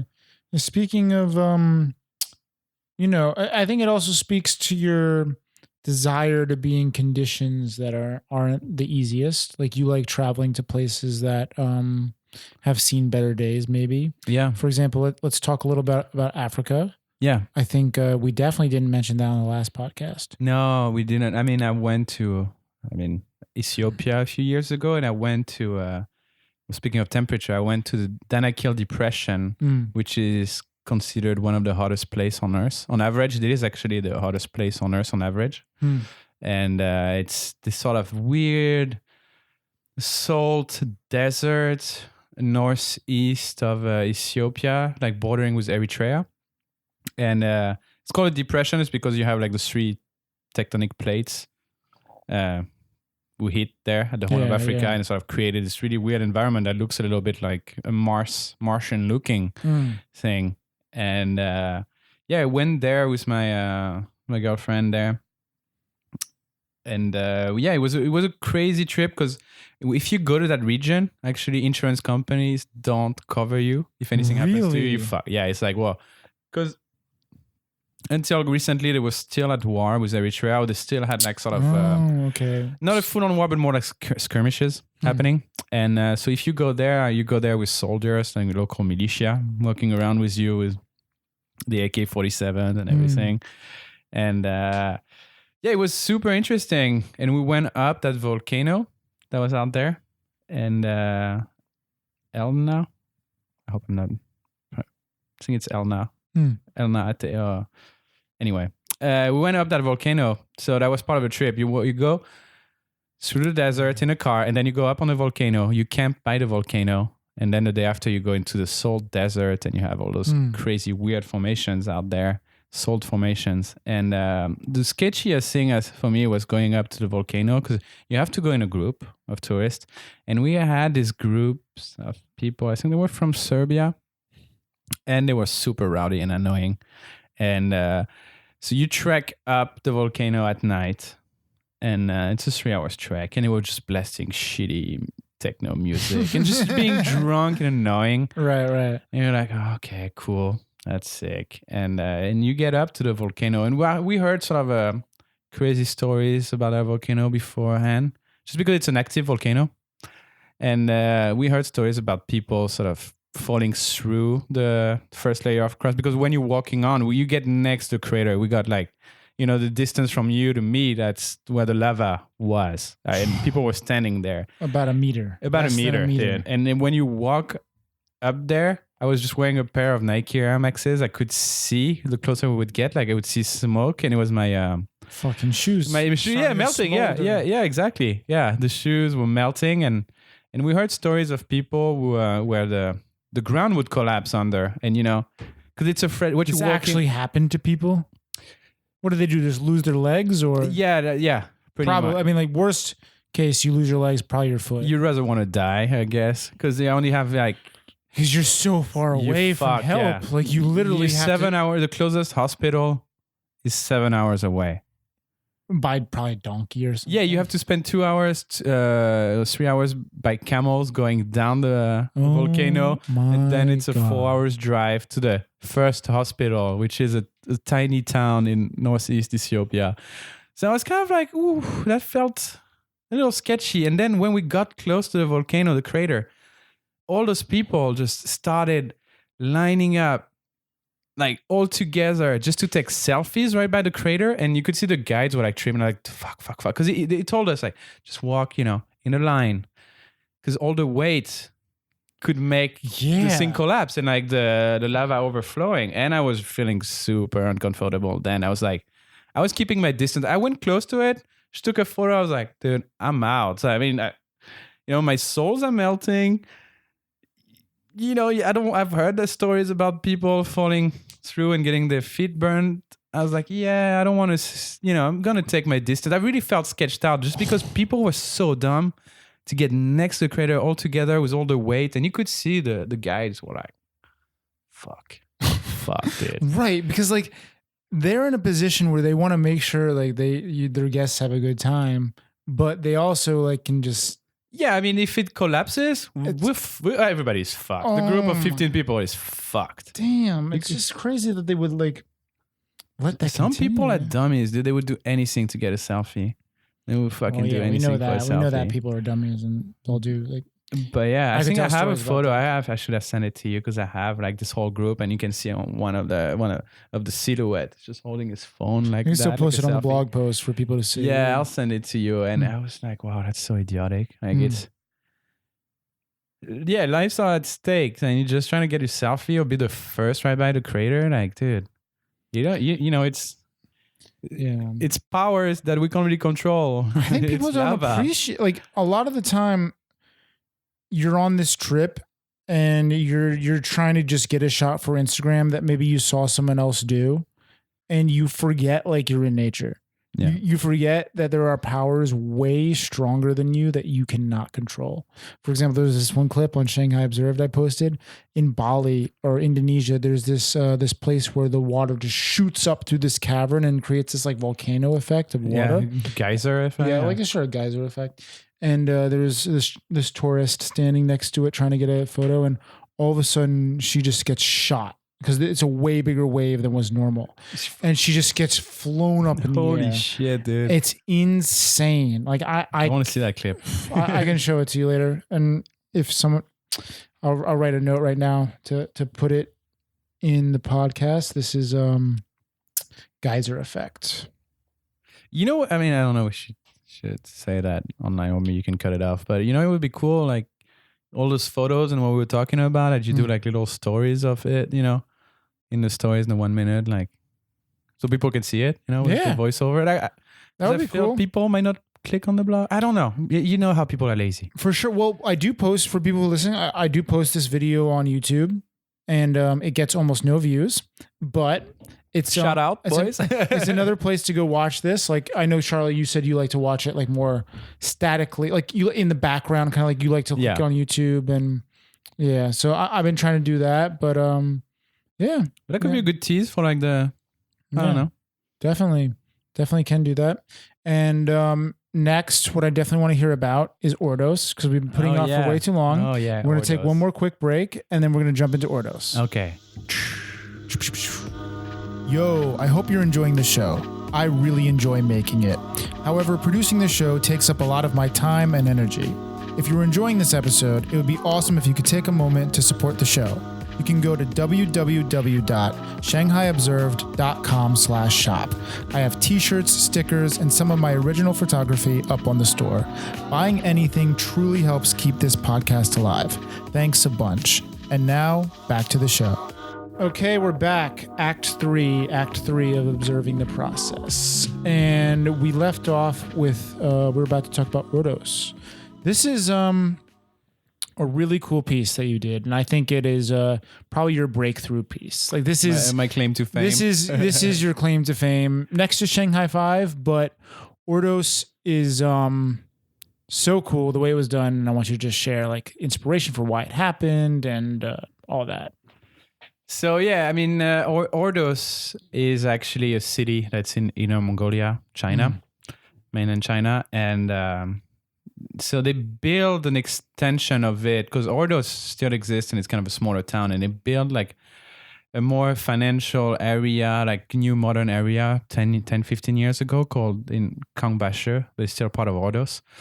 And I remember seeing photos of it right when I was still making Shanghai 5, and it was like, this city being built out of nowhere, close to the desert, and it's like just brand new. They hired like, famous architects to build some of the museums and everything. It's like this new city that just popped up out of nowhere. Right?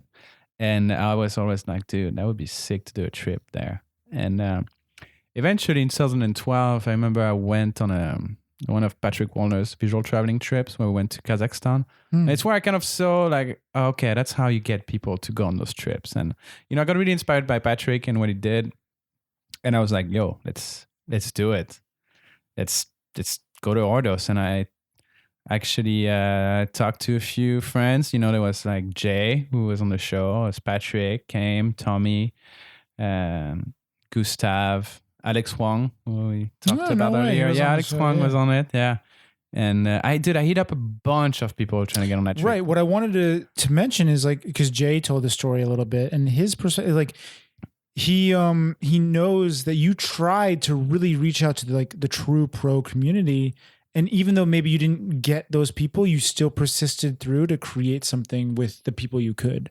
And I think that's an important part, that like you didn't give up just because you couldn't fulfill like the exact dream you had of like maybe the top tier people. Because like he told me you were trying to reach out to like anyone, and then the biggest of the biggest maybe. And I was trying to reach out to some people in Europe as well. I have a good friend who works for Nike out there, and he was down to do it, but then he hit me back up. He's like, well, actually, we kind of want to do it like a Nike SB trip. And that's where I said, like, hey man, sorry, I want this to be my thing. I mean, I know Nike could bankroll it and stuff, but I was like, I want it to be my thing. I'm hyped that you did that, because it proved in retrospect that was the right move to make, because it did end up becoming your premier piece.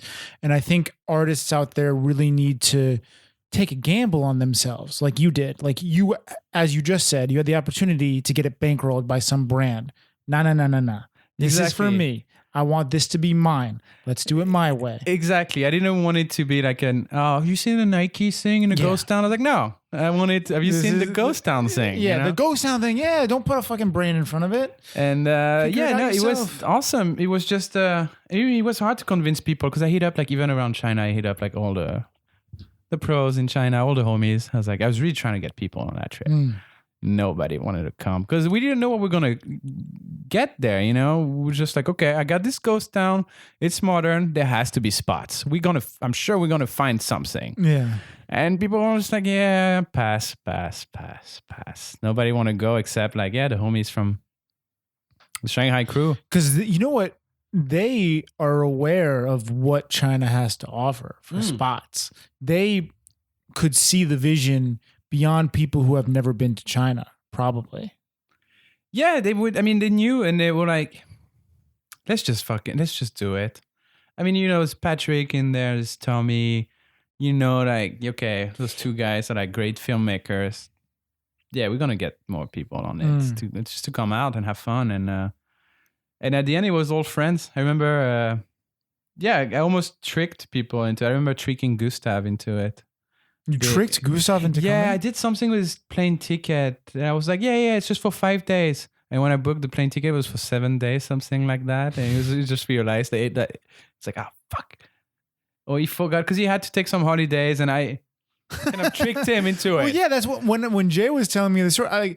I like this conversation right now because I feel like I was on it, even though I wasn't, because Jay went so in depth. Oh, did he? He did. He said it was 8 days, which I had no idea it was that long. Yeah, dude, 8 or 7, whatever. That's crazy long to be in a place that's like middle of nowhere, in a sense, because he was telling me like there's like 10% occupancy in the whole city like, of what they would expect.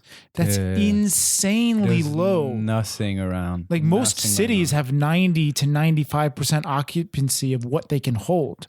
For a city to have 10% of what it can hold is extremely. I mean, that area was built for 1 million people, and when we were there was like maybe top 5,000.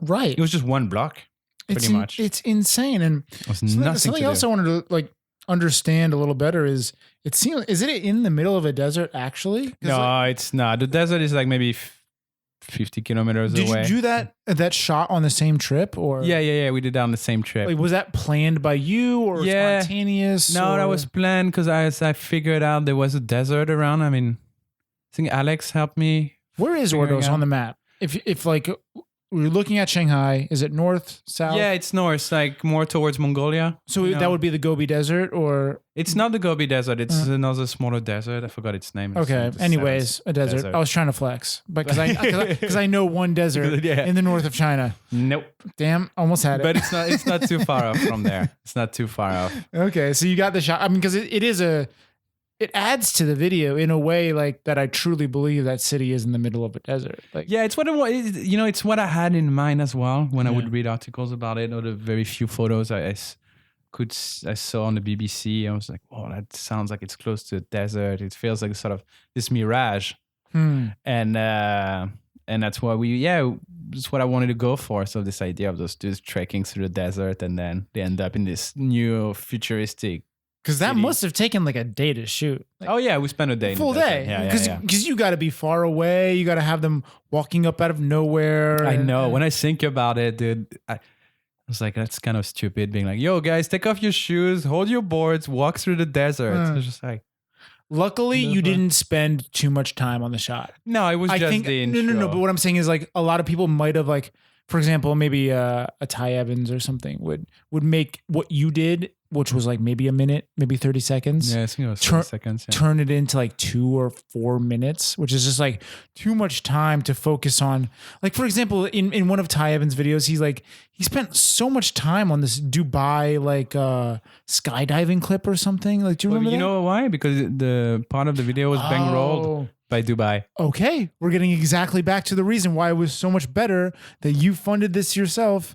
And if you had Nike bankrolling this, they might have cut out what you wanted, or they Yeah, might have yeah. done it completely differently. Exactly. They might have made you And then skydive the into. music and everything, and because I really wanted the music to be with my friend in Chacha, who I hope you're gonna get on the show soon. Yeah. She did that song with another friend, Yusuke Hamaside. And when I first heard the song, I heard it before going on a trip. I was like, yo, I'm doing this trip. Can I use the song? And they were like, yeah, of course. And eventually, I think Chacha told me afterwards, like she got a gig in Taiwan thanks to that. Some skaters party.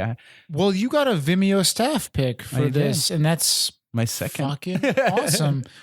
Well, it was your second at the time because I guess Shanghai 5 had gotten the staff pick. But yeah, that's a big deal in the creative community, right? I think it is. I think you win the internet for a few hours, but yeah, this one really blew up on the internet. I got a few interviews on some different media outlets. It was all over. It's been on BBC, I think, or CNN. Like some major news website like reposted it, and I was kind of tripping out because I just did this one skate trip in a ghost town, and. I mean, like I said earlier, I always like going to weird places or seeing where people fucked it up. And this one was a real case of like, okay, just money being badly spent. It's what happened when they built the city. They thought like, okay, if we build it, people will come. Right. Because this region is very rich because of minerals. They have a lot of like rare earths, when it's used for cell phones, computers. And so they really thought like, okay, we're going to invest in a big new city and people will come. And then we were there, and like obviously there's no one. And we were there like early September. I remember the first day, first night, like it was cold. It was like 7 degrees, 8 degrees, and icy rain. And we're like, fuck, well, that's pretty miserable. I mean, just the climate. People won't move there. And people we would talk to at the hotel. Yeah, tell me about that. Like, you must have a ton of downtime while you were there. Like, I feel like I heard this from someone, or I don't know. There was only like one place to get food, and Yeah, Dicos. yeah. It's like a fake KFC type of spot. Yeah, it's like the KFC you find in second tier city, or if you go in the outskirts of Shanghai. That was the only place to eat really. Or they had this other pizza spot where they had strawberry pizza. It's the only time. Yeah, I know. Pizza. It's like a buffet, all you can eat pizzas for like 100 kwai, and they had strawberry pizzas. It was just a very sad place. And at night, we're staying in this hotel with no other guests. So I don't know what Jay was saying. You guys would like do stupid bets to like go downstairs and like just because we were just so bored. It really felt like the Groundhog Day meets The I Shining. think he said the same thing. And it was really creepy because at night you would skate back through the city, through the main park to get back to our hotel. And they had this eerie classical music playing in the park, but you have no one. It makes it extra creepy. Bizarre. Dude, it was bizarre. And I don't know if he told you about that thing with the traffic. No. And so we were at some, there's this one shot of the video when like the dudes are like skating on an empty road. And we're getting that shot. And then out of nowhere, some fucking dude comes out behind the bush being like, you can't skate here. It was like obviously an undercover cop. I think he was following us. And I was like, well, why? It was like, there's traffic. I'm like, dude, there's no traffic. What are you talking about? What are you talking about? It's like, no tripod on the road. Get back on the sidewalk. I'm like, okay, it doesn't matter. We got the shot anyway. And I'm looking at the guy while he's walking back towards his car that was kind of hidden behind a tree and a bush. And I see him on the phone talking. And then seriously, fucking 5 minutes later, traffic started pouring in, like a few cars and trucks. And it really felt like a weird Truman Show moment. Oh my God.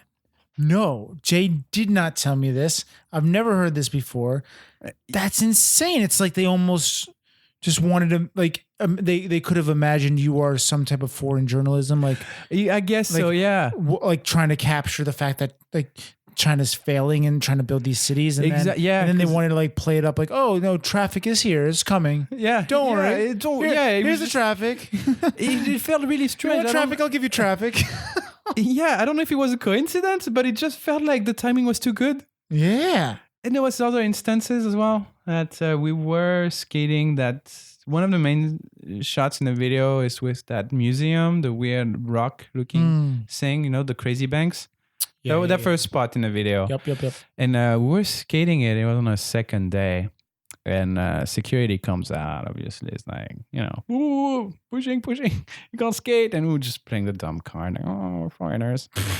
Classic skater move. And then he goes back in and comes out with a lady who actually spoke really good English. And, and she comes up to us and, she comes up to me because I was on a tripod of the camera. And she's like, well, what are you guys doing? Are you journalists? We're like, no, we're just friends making a little skateboard clip video. And she's like, well, you have to be careful here. We don't want anything bad to happen. And there was this helicopter.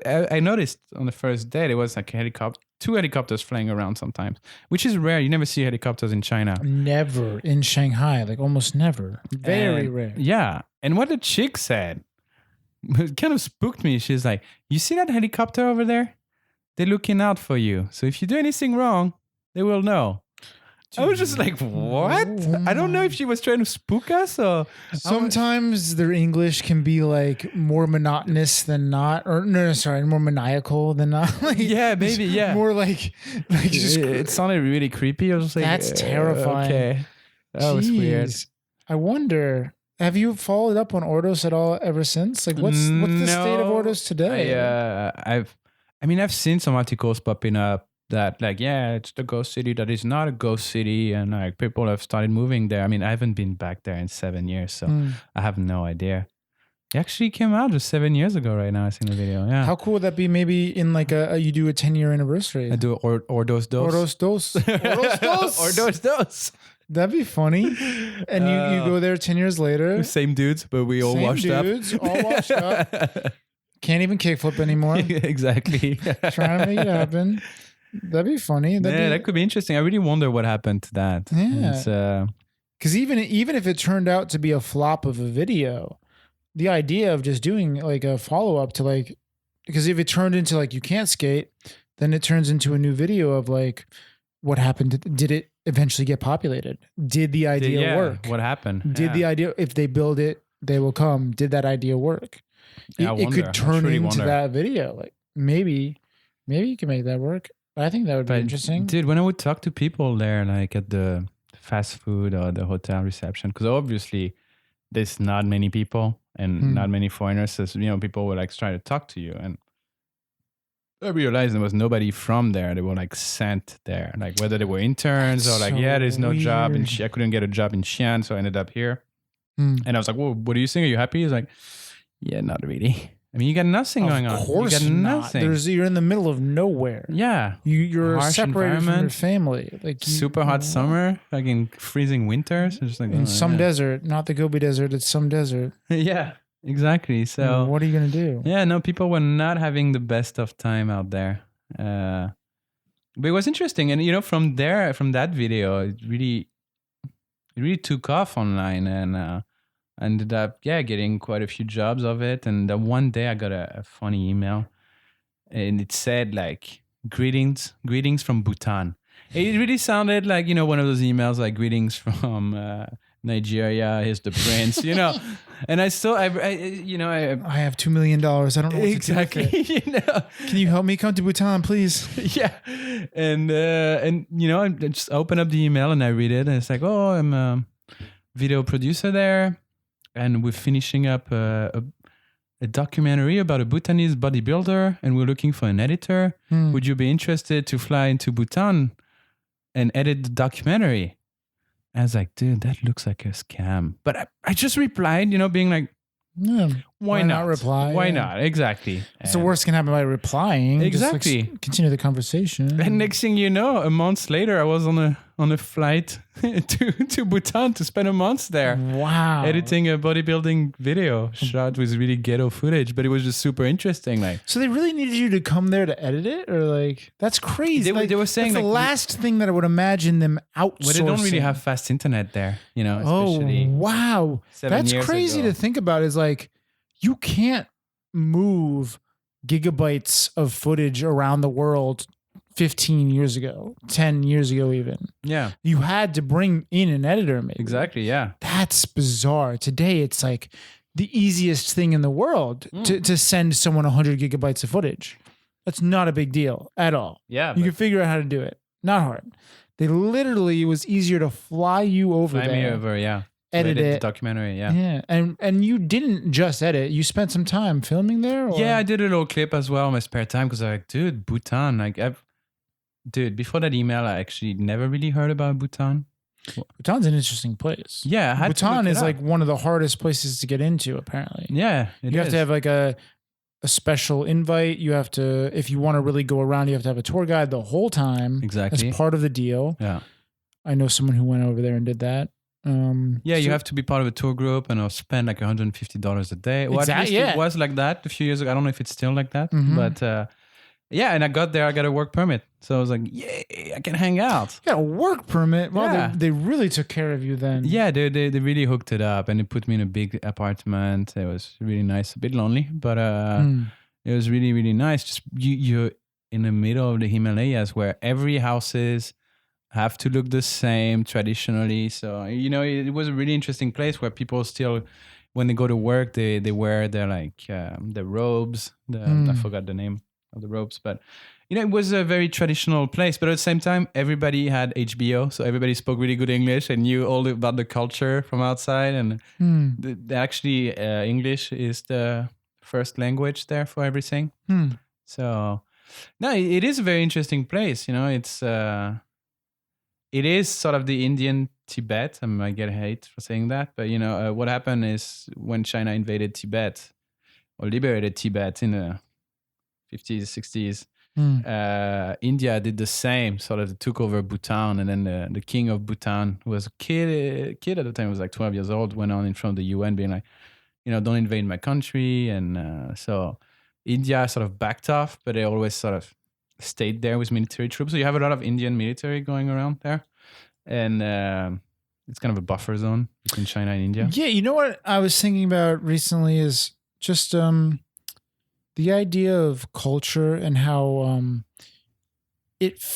countries will fade into one another as you scan, like as far left as United Kingdom to as far right as the Shanghai.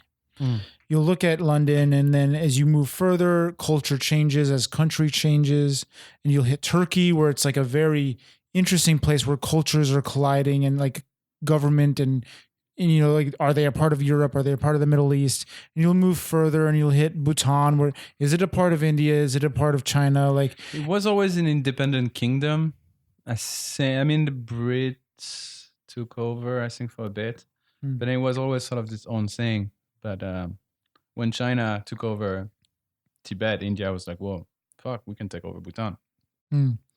My point is not about the government taking a role. Yeah. My thought is like, there's history that goes beyond what a government can say it is or isn't. Yeah. There's history to these places, and cultures collide when you have two different like entities trying to fight for what it is. And it creates a new culture out of two people trying to find what it was. And I just think that's super interesting. Like to see like a fade, if you were looking at like a spectrum. Yeah. I don't know if you would agree with me. Maybe you wouldn't, maybe you would. When you look at, like, if you look at flat on a map, yeah, Europe leading into Asia, like it seems like a spectrum to me a little bit as you travel. Like you see these different cultures kind of like mix together, or would you say they're very different from each other? Or what's your experience with travel? Like with that, I don't know if you ever thought about it like that. No, I never actually ever thought about it. Right. So I'm totally throwing this to you on the spot. Yeah. But for me, when I travel, I tend to look at certain cultures as kind of like a combination of other cultures, like that turn into something completely new. Well, I mean, I think if you look into that, the culture of Bhutan, what I got off it was a mix of, because there's a massive Tibetan influence on there, due obviously to the geographical aspects, and then and then the Indian culture. It really is like a mix in between Tibet and India. Because I've been to Tibet like 2 or 3 years ago, and it really felt like somewhere in between those two places. Right, and like another example of this is even when I visited Taiwan. I felt that is quite a combination of Japan and China. Yeah. So this is what sparked my interest on the idea of cultures colliding and how it can create a new culture. Like Taiwan, in my opinion, is a new culture. It's different from China. It's different from Japan. It's Taiwan. It's something different. It is. Yeah, it is. Well, I guess it depends. I mean, we might get into weird territories here, but apparently Taiwanese culture and the way Taiwanese people are, it's what China culturally used to be more, before it became the PRC. So it's what people tend to say about it. Really? I don't know. I wasn't, obviously I didn't live through those times. I don't know how true that is. Just from what you've heard, say that one more time. Like you're saying Taiwan used to be what China was before. Well, mainland China used to be sort of the culture and the way people behave used to be like Taiwanese, or it's more like Taiwan. Yeah, more like Taiwan, very respectful and stuff. And I don't know how true that is. It's just hearsays. Yeah, we weren't there in the 40s and the 30s. Yeah, exactly. Really I don't know how true that is, but at least it's what they pride themselves in saying. So. But you can definitely feel the Japanese influence. Just in the subway, all the mascots everywhere in Taiwan. It's they were invaded. They were occupied by Japan for 50 years. So it definitely leaves a mark somewhere. Yeah. But just to go back to Bhutan, though, that was a weird place. Like cigarettes are banned there. Really? You couldn't smoke a cigarette? You couldn't smoke a cigarette. Well, what about a rollie or a pipe? There's no cigarettes at all. And I remember... Obviously, I was a smoker when I was there. My colleagues there were like, "No, don't worry about it. We can get you cigarettes." But when they would take me to the cigarette shop, it was like in a dark back alley. I really felt like I was gonna buy some crack or something like Oh that. my It was God. like this sketchy. You're buying like back the room. Yeah, exactly like that. That's and it was just like, well, crazy. you got cigarettes, and he would smuggle this pack of like 10 cigarettes from India. Just I guess soldiers would bring them through, and I don't know if the smoking is still banned over there, but it was an interesting place because it's a place where they would not count the GDP, but it was like the gross happiness index was their thing. The gross happiness index. And it was like the whole thing about Bhutan is that it's the happiest place on earth. And I would talk to people about it, like when I was there, because the How people long I did was you working, I spent a month there. a month there, and you were And- talking to people. Like, trying Yeah, to- because the people I was working with were involved with local journalists and just more in the art scene. So every night they would just go to a local bar and drink whiskey, their local whiskey, and I would always have very interesting conversation with local journalists, asking them like, "Well, is it true the happiness index? What is it about?" And it's like, it's kind of a made up thing, yeah. but not everybody's happy, obviously here. But it is a lovely place with really, really nice people. But yeah, it was kind of I felt it was more of a PR thing, the whole Sure. happiness index. Yeah, it's funny what culture and government will do to, push an image. I think TV was forbidden until 99 there. What? Yeah. TV? Yeah, TVs, dude.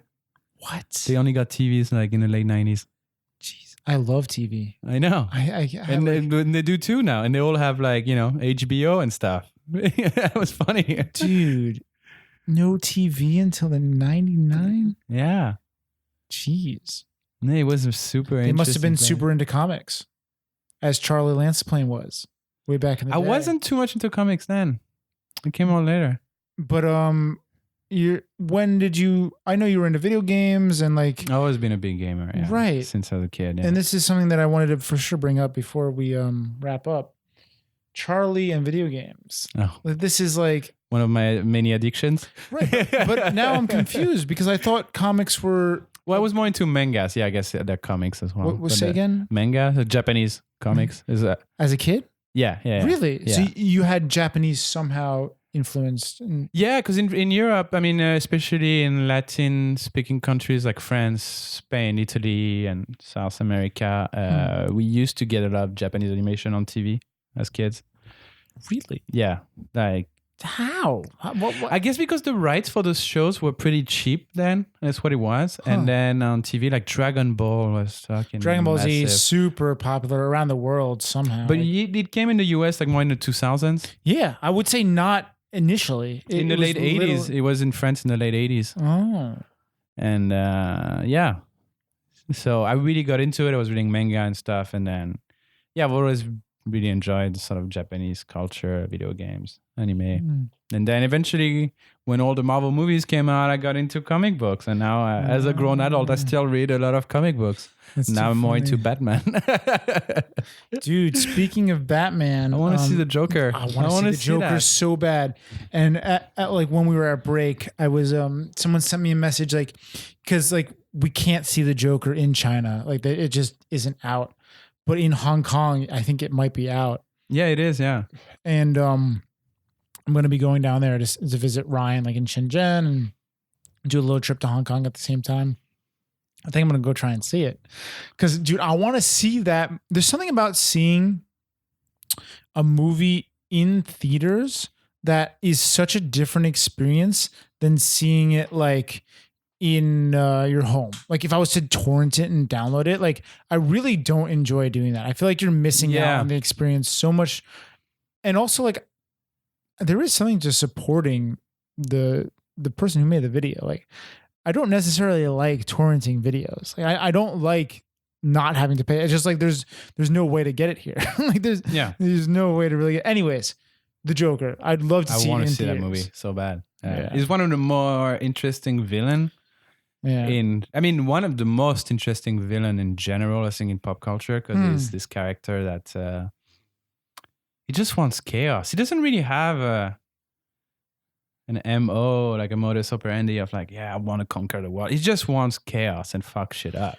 For me, it's more Joaquin Phoenix. Yeah, this performance. Him as an actor is Well, Heath Ledger in The Dark Knight. How amazing was he? Yeah. Yeah. And it takes a special mind to be able to do that role, I think. It does, yeah. I think it might take a toll on you. Maybe. I mean, we all know he passed away due to After- yeah. suicide. Yeah, after. So that he role. he was troubled before he dove into that role.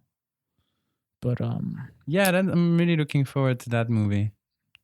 And it's a different because sort of in movies like villains are always black or white. You know, they always have like, okay, I want to conquer the world, or I want to be rich, or I want to get revenge. This guy just wants chaos. so for me, I don't really know that backstory, I guess, as well as you do. Like I don't follow Batman. I don't follow. But that's Joker. the thing in the comic books. It's like he's so twisted that even himself doesn't really know his backstory, and we Really? never really know the true backstory of the Joker. Hmm. That's what makes him. That's what makes it kind of cool then, because like even the name the Joker, like it's just so could go any which way. Exactly. In some comic books, he tells one origin story, and then in another one, he tells another origin story. Like you never know actually. What a mystery! Yeah. Yeah, exactly, and that's why.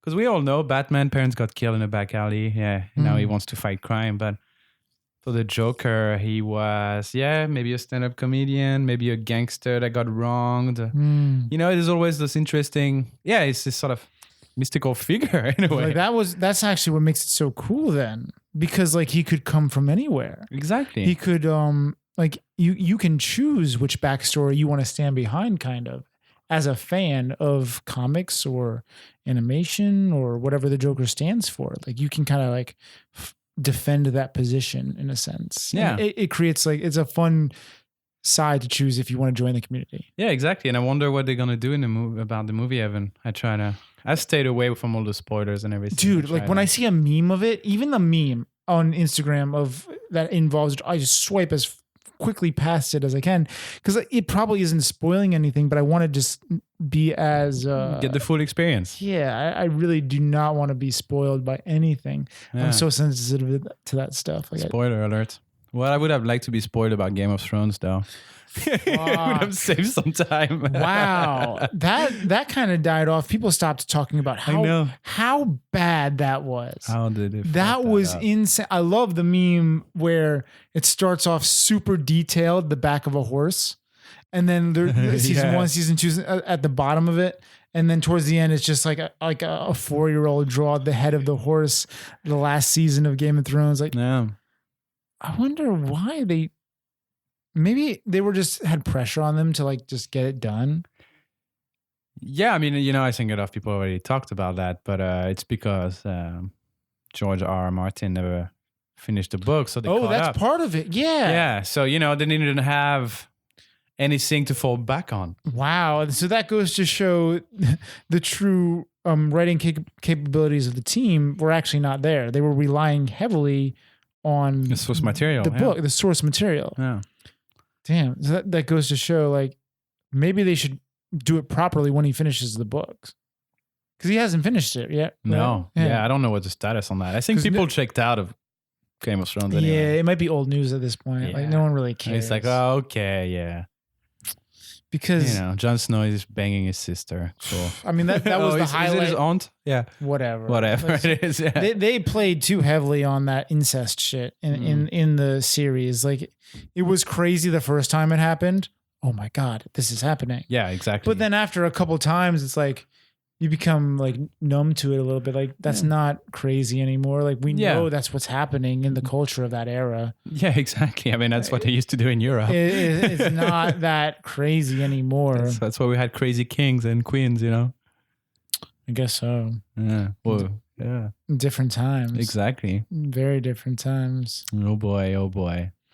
Yeah, dude. Yeah. Moving to Europe, going to be different Yep. times.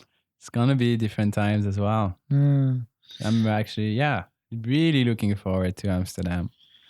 New scene, new people, you know, But more even- freedom. Even before you move there, like as we wrap up China, like this an end of an era, an end of It a is. chapter. I did the 12 years, You did 12 years. You did. How long is a Chinese 12 calendar? years. There we It's go. 12 years, yeah. I've 12 done my years. whole 12 years You of the Chinese did your calendar. 12 years. What The science. what animal did you 2007, or 2008 rather, maybe. No, it's 7. I guess 7. Yeah, It must have been 7 because we're wrapping up in 19. It was 07 when you started. So what animal are we right now? Actually, know. I stopped checking. yeah, on you're that. not. Is it a rooster? I Yeah, I'm shouldn't not up ask to you date. this off the top of your head, but I'm not sure. I think it might have been a Sasquatch. let's call it a Sasquatch. Yeah. You started off as at the Sasquatch, the year of the Sasquatch. Yeah, man. Or the year of the T-Rex. Yeah, no, it's cool. I mean, yeah, it's a full circle. It's just I don't think I could have done much more here. I feel. I mean, yeah, I can keep on trying to do stuff. When I would keep on coming back and doing stuff here, but I think that's just a personal journey. You know, you need to get out there, do different things, and it's what I'm looking forward to: meeting new people and stuff. You know, all the friends are leaving slowly. So slowly but surely. yeah. So I think it's brave to really just like decide when is right. Like you gotta move on at some point. Exactly. China isn't gonna be forever for almost everyone. You gotta decide when you're gonna try something different. Like even for me, like I know at some point, like China isn't forever, right? Yeah, and we don't know in this current state of affair like where things are going. So it's you always need to have a plan B or plan C, or just, figure out what's next. Yeah. So. And then once you get to Amsterdam, I guess I'll map out all the coffee shops around my house. Yeah, you gotta figure out what's good for your like. We're gonna be trying to find an office or like, yeah, we're gonna look into that. We talking to people, trying to set things up. Yeah. Now, I mean, obviously, it's not gonna be happening like next month. I'm there. We get projects. boom. Yeah. No, that's not the way things work. Like it takes time to develop. Exactly, it takes time, but I know some good people out there. And yeah, I was gonna ask, like, do you have any friends that actually live out there? Like, I Yeah, know you're I renting do, an yeah. apartment and you have a good situation for that, but like homies that skate and like you're connected. I have a like- few homies. Actually, I don't really have any skate homies, so I might need to hit you up with the Leon's. Yeah, dude, hookup, Leon. Yeah, no, I mean, there's really good parks out there, and I think Leon will be there. I don't know. I was talking to him recently, but he's a really good dude, and you'll definitely be able to link I up like with his art, him. Leon Karsten. Leon Carson. Shout out Leon. Yeah. He's he was so nice when I met him. I stayed out there in Amsterdam for about a week and went to you're gonna love the indoor park Nord. Oh, Nord. Yeah, I wanted to Nord. go. It was closed that one day. I went Yeah, there. but it's amazing the way they do it over there because they the government subsidizes it, and like as a patron of the park, you pay $5 to get in, and then I'm sure the government pays something on top of that for every person they bring in. Like maybe I pay $5 and the government pays $3 to help fund the skate park because it's not something that makes a lot of money. Yeah. And I think that's such an amazing way to support a community that needs a little help because building a park is quite expensive and the skaters of the community can't necessarily afford to support that. So when I heard that that's the way they were doing things, I was really hyped that a government, like whatever government that Amsterdam has in place is doing something like that. Yeah, and I've heard like, they were trying really to sort of push this area of the Nord. Nord is kind of like the northern area across the river of Amsterdam for the listeners. And they're trying really to revitalize this area because it was just shipyards and warehouses and stuff like that. And they were really trying to, change things up over there and, make more people move out there. Yeah. Because everybody only goes to the old town, it seems like, when they I know. And that's travel. something that I had a little bit of like not a problem with, but was very notable about Amsterdam in general was that like touristy in terms of like, the weed and prostitution is like a big part of like Oh, yeah. what's going on over there is why people move there. Well, I mean, well, thanks. Dude, no, it's not. No, but it's true. I always had a bad image of it too before going there. Not for the even first myself time. a bad image, but when I actually went over there, I think I was exposed a little bit too much to just the red light That part, district yeah. and Dude, what a the weed shithole smoking. is the red light district. I only went there for 20 minutes. I was like, God, it was the most packed area. It was like being on Nanjing Donglu, on a weekend. very, very so packed. and grimy. I mean, I understand, not many places have districts like that. So, Yeah. but yeah, fuck Don't hate the that, player, dude. hate the Yeah, game. Exactly. Yeah. I just stayed there 20 minutes. I hated it. I was like, I'm out. Yeah. But I guess there's so much more to Amsterdam than Yeah. that, which I got to experience at the skate parks. I got to experience through Leon, who had an amazing apartment, and the indoor and the public park. Like there's good public parks there as well too. But yeah, dude, you better believe when I come over there, I'm crashing on your couch. Well, where I'm staying, we have 2 bedrooms. Yeah. So. Oh, I might even have a little bedroom. Yeah, huh? you might have a little bedroom. Yeah. I have a spot for 4 to 6 months now. So Oh, that'd be delightful, Charlie. exactly. So you better get your ass over here. Yeah, over sooner there. than later. Well, Charlie, as we wrap things up here, I'm excited to spend one more weekend with you.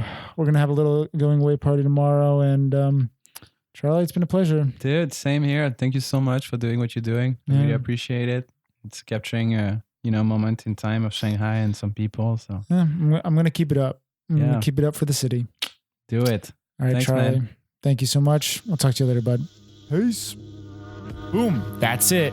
Thank you so much for listening. If you found this podcast valuable, there are many ways you can support it. You can rate and review it on iTunes, Stitcher, or wherever you listen. You can share it with your friends, you can blog about it, or discuss it on your own podcast. If you're watching on YouTube, you can subscribe to this channel and like the video. Or you can support it directly. You can do this by going to my website. I'll leave a link in the description. Thank you for supporting the show. Listeners like you make it possible.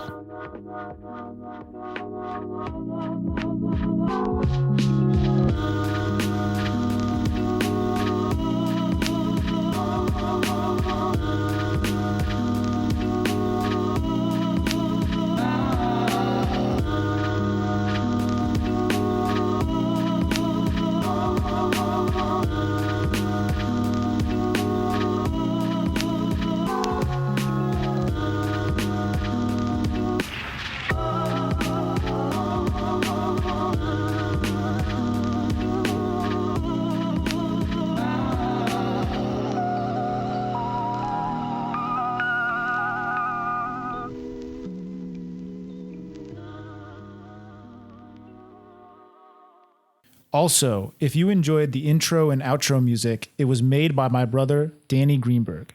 You can go and check out his beats at soundcloud.com/estoric. ESTORIC. Okay, that's it for now. Peace.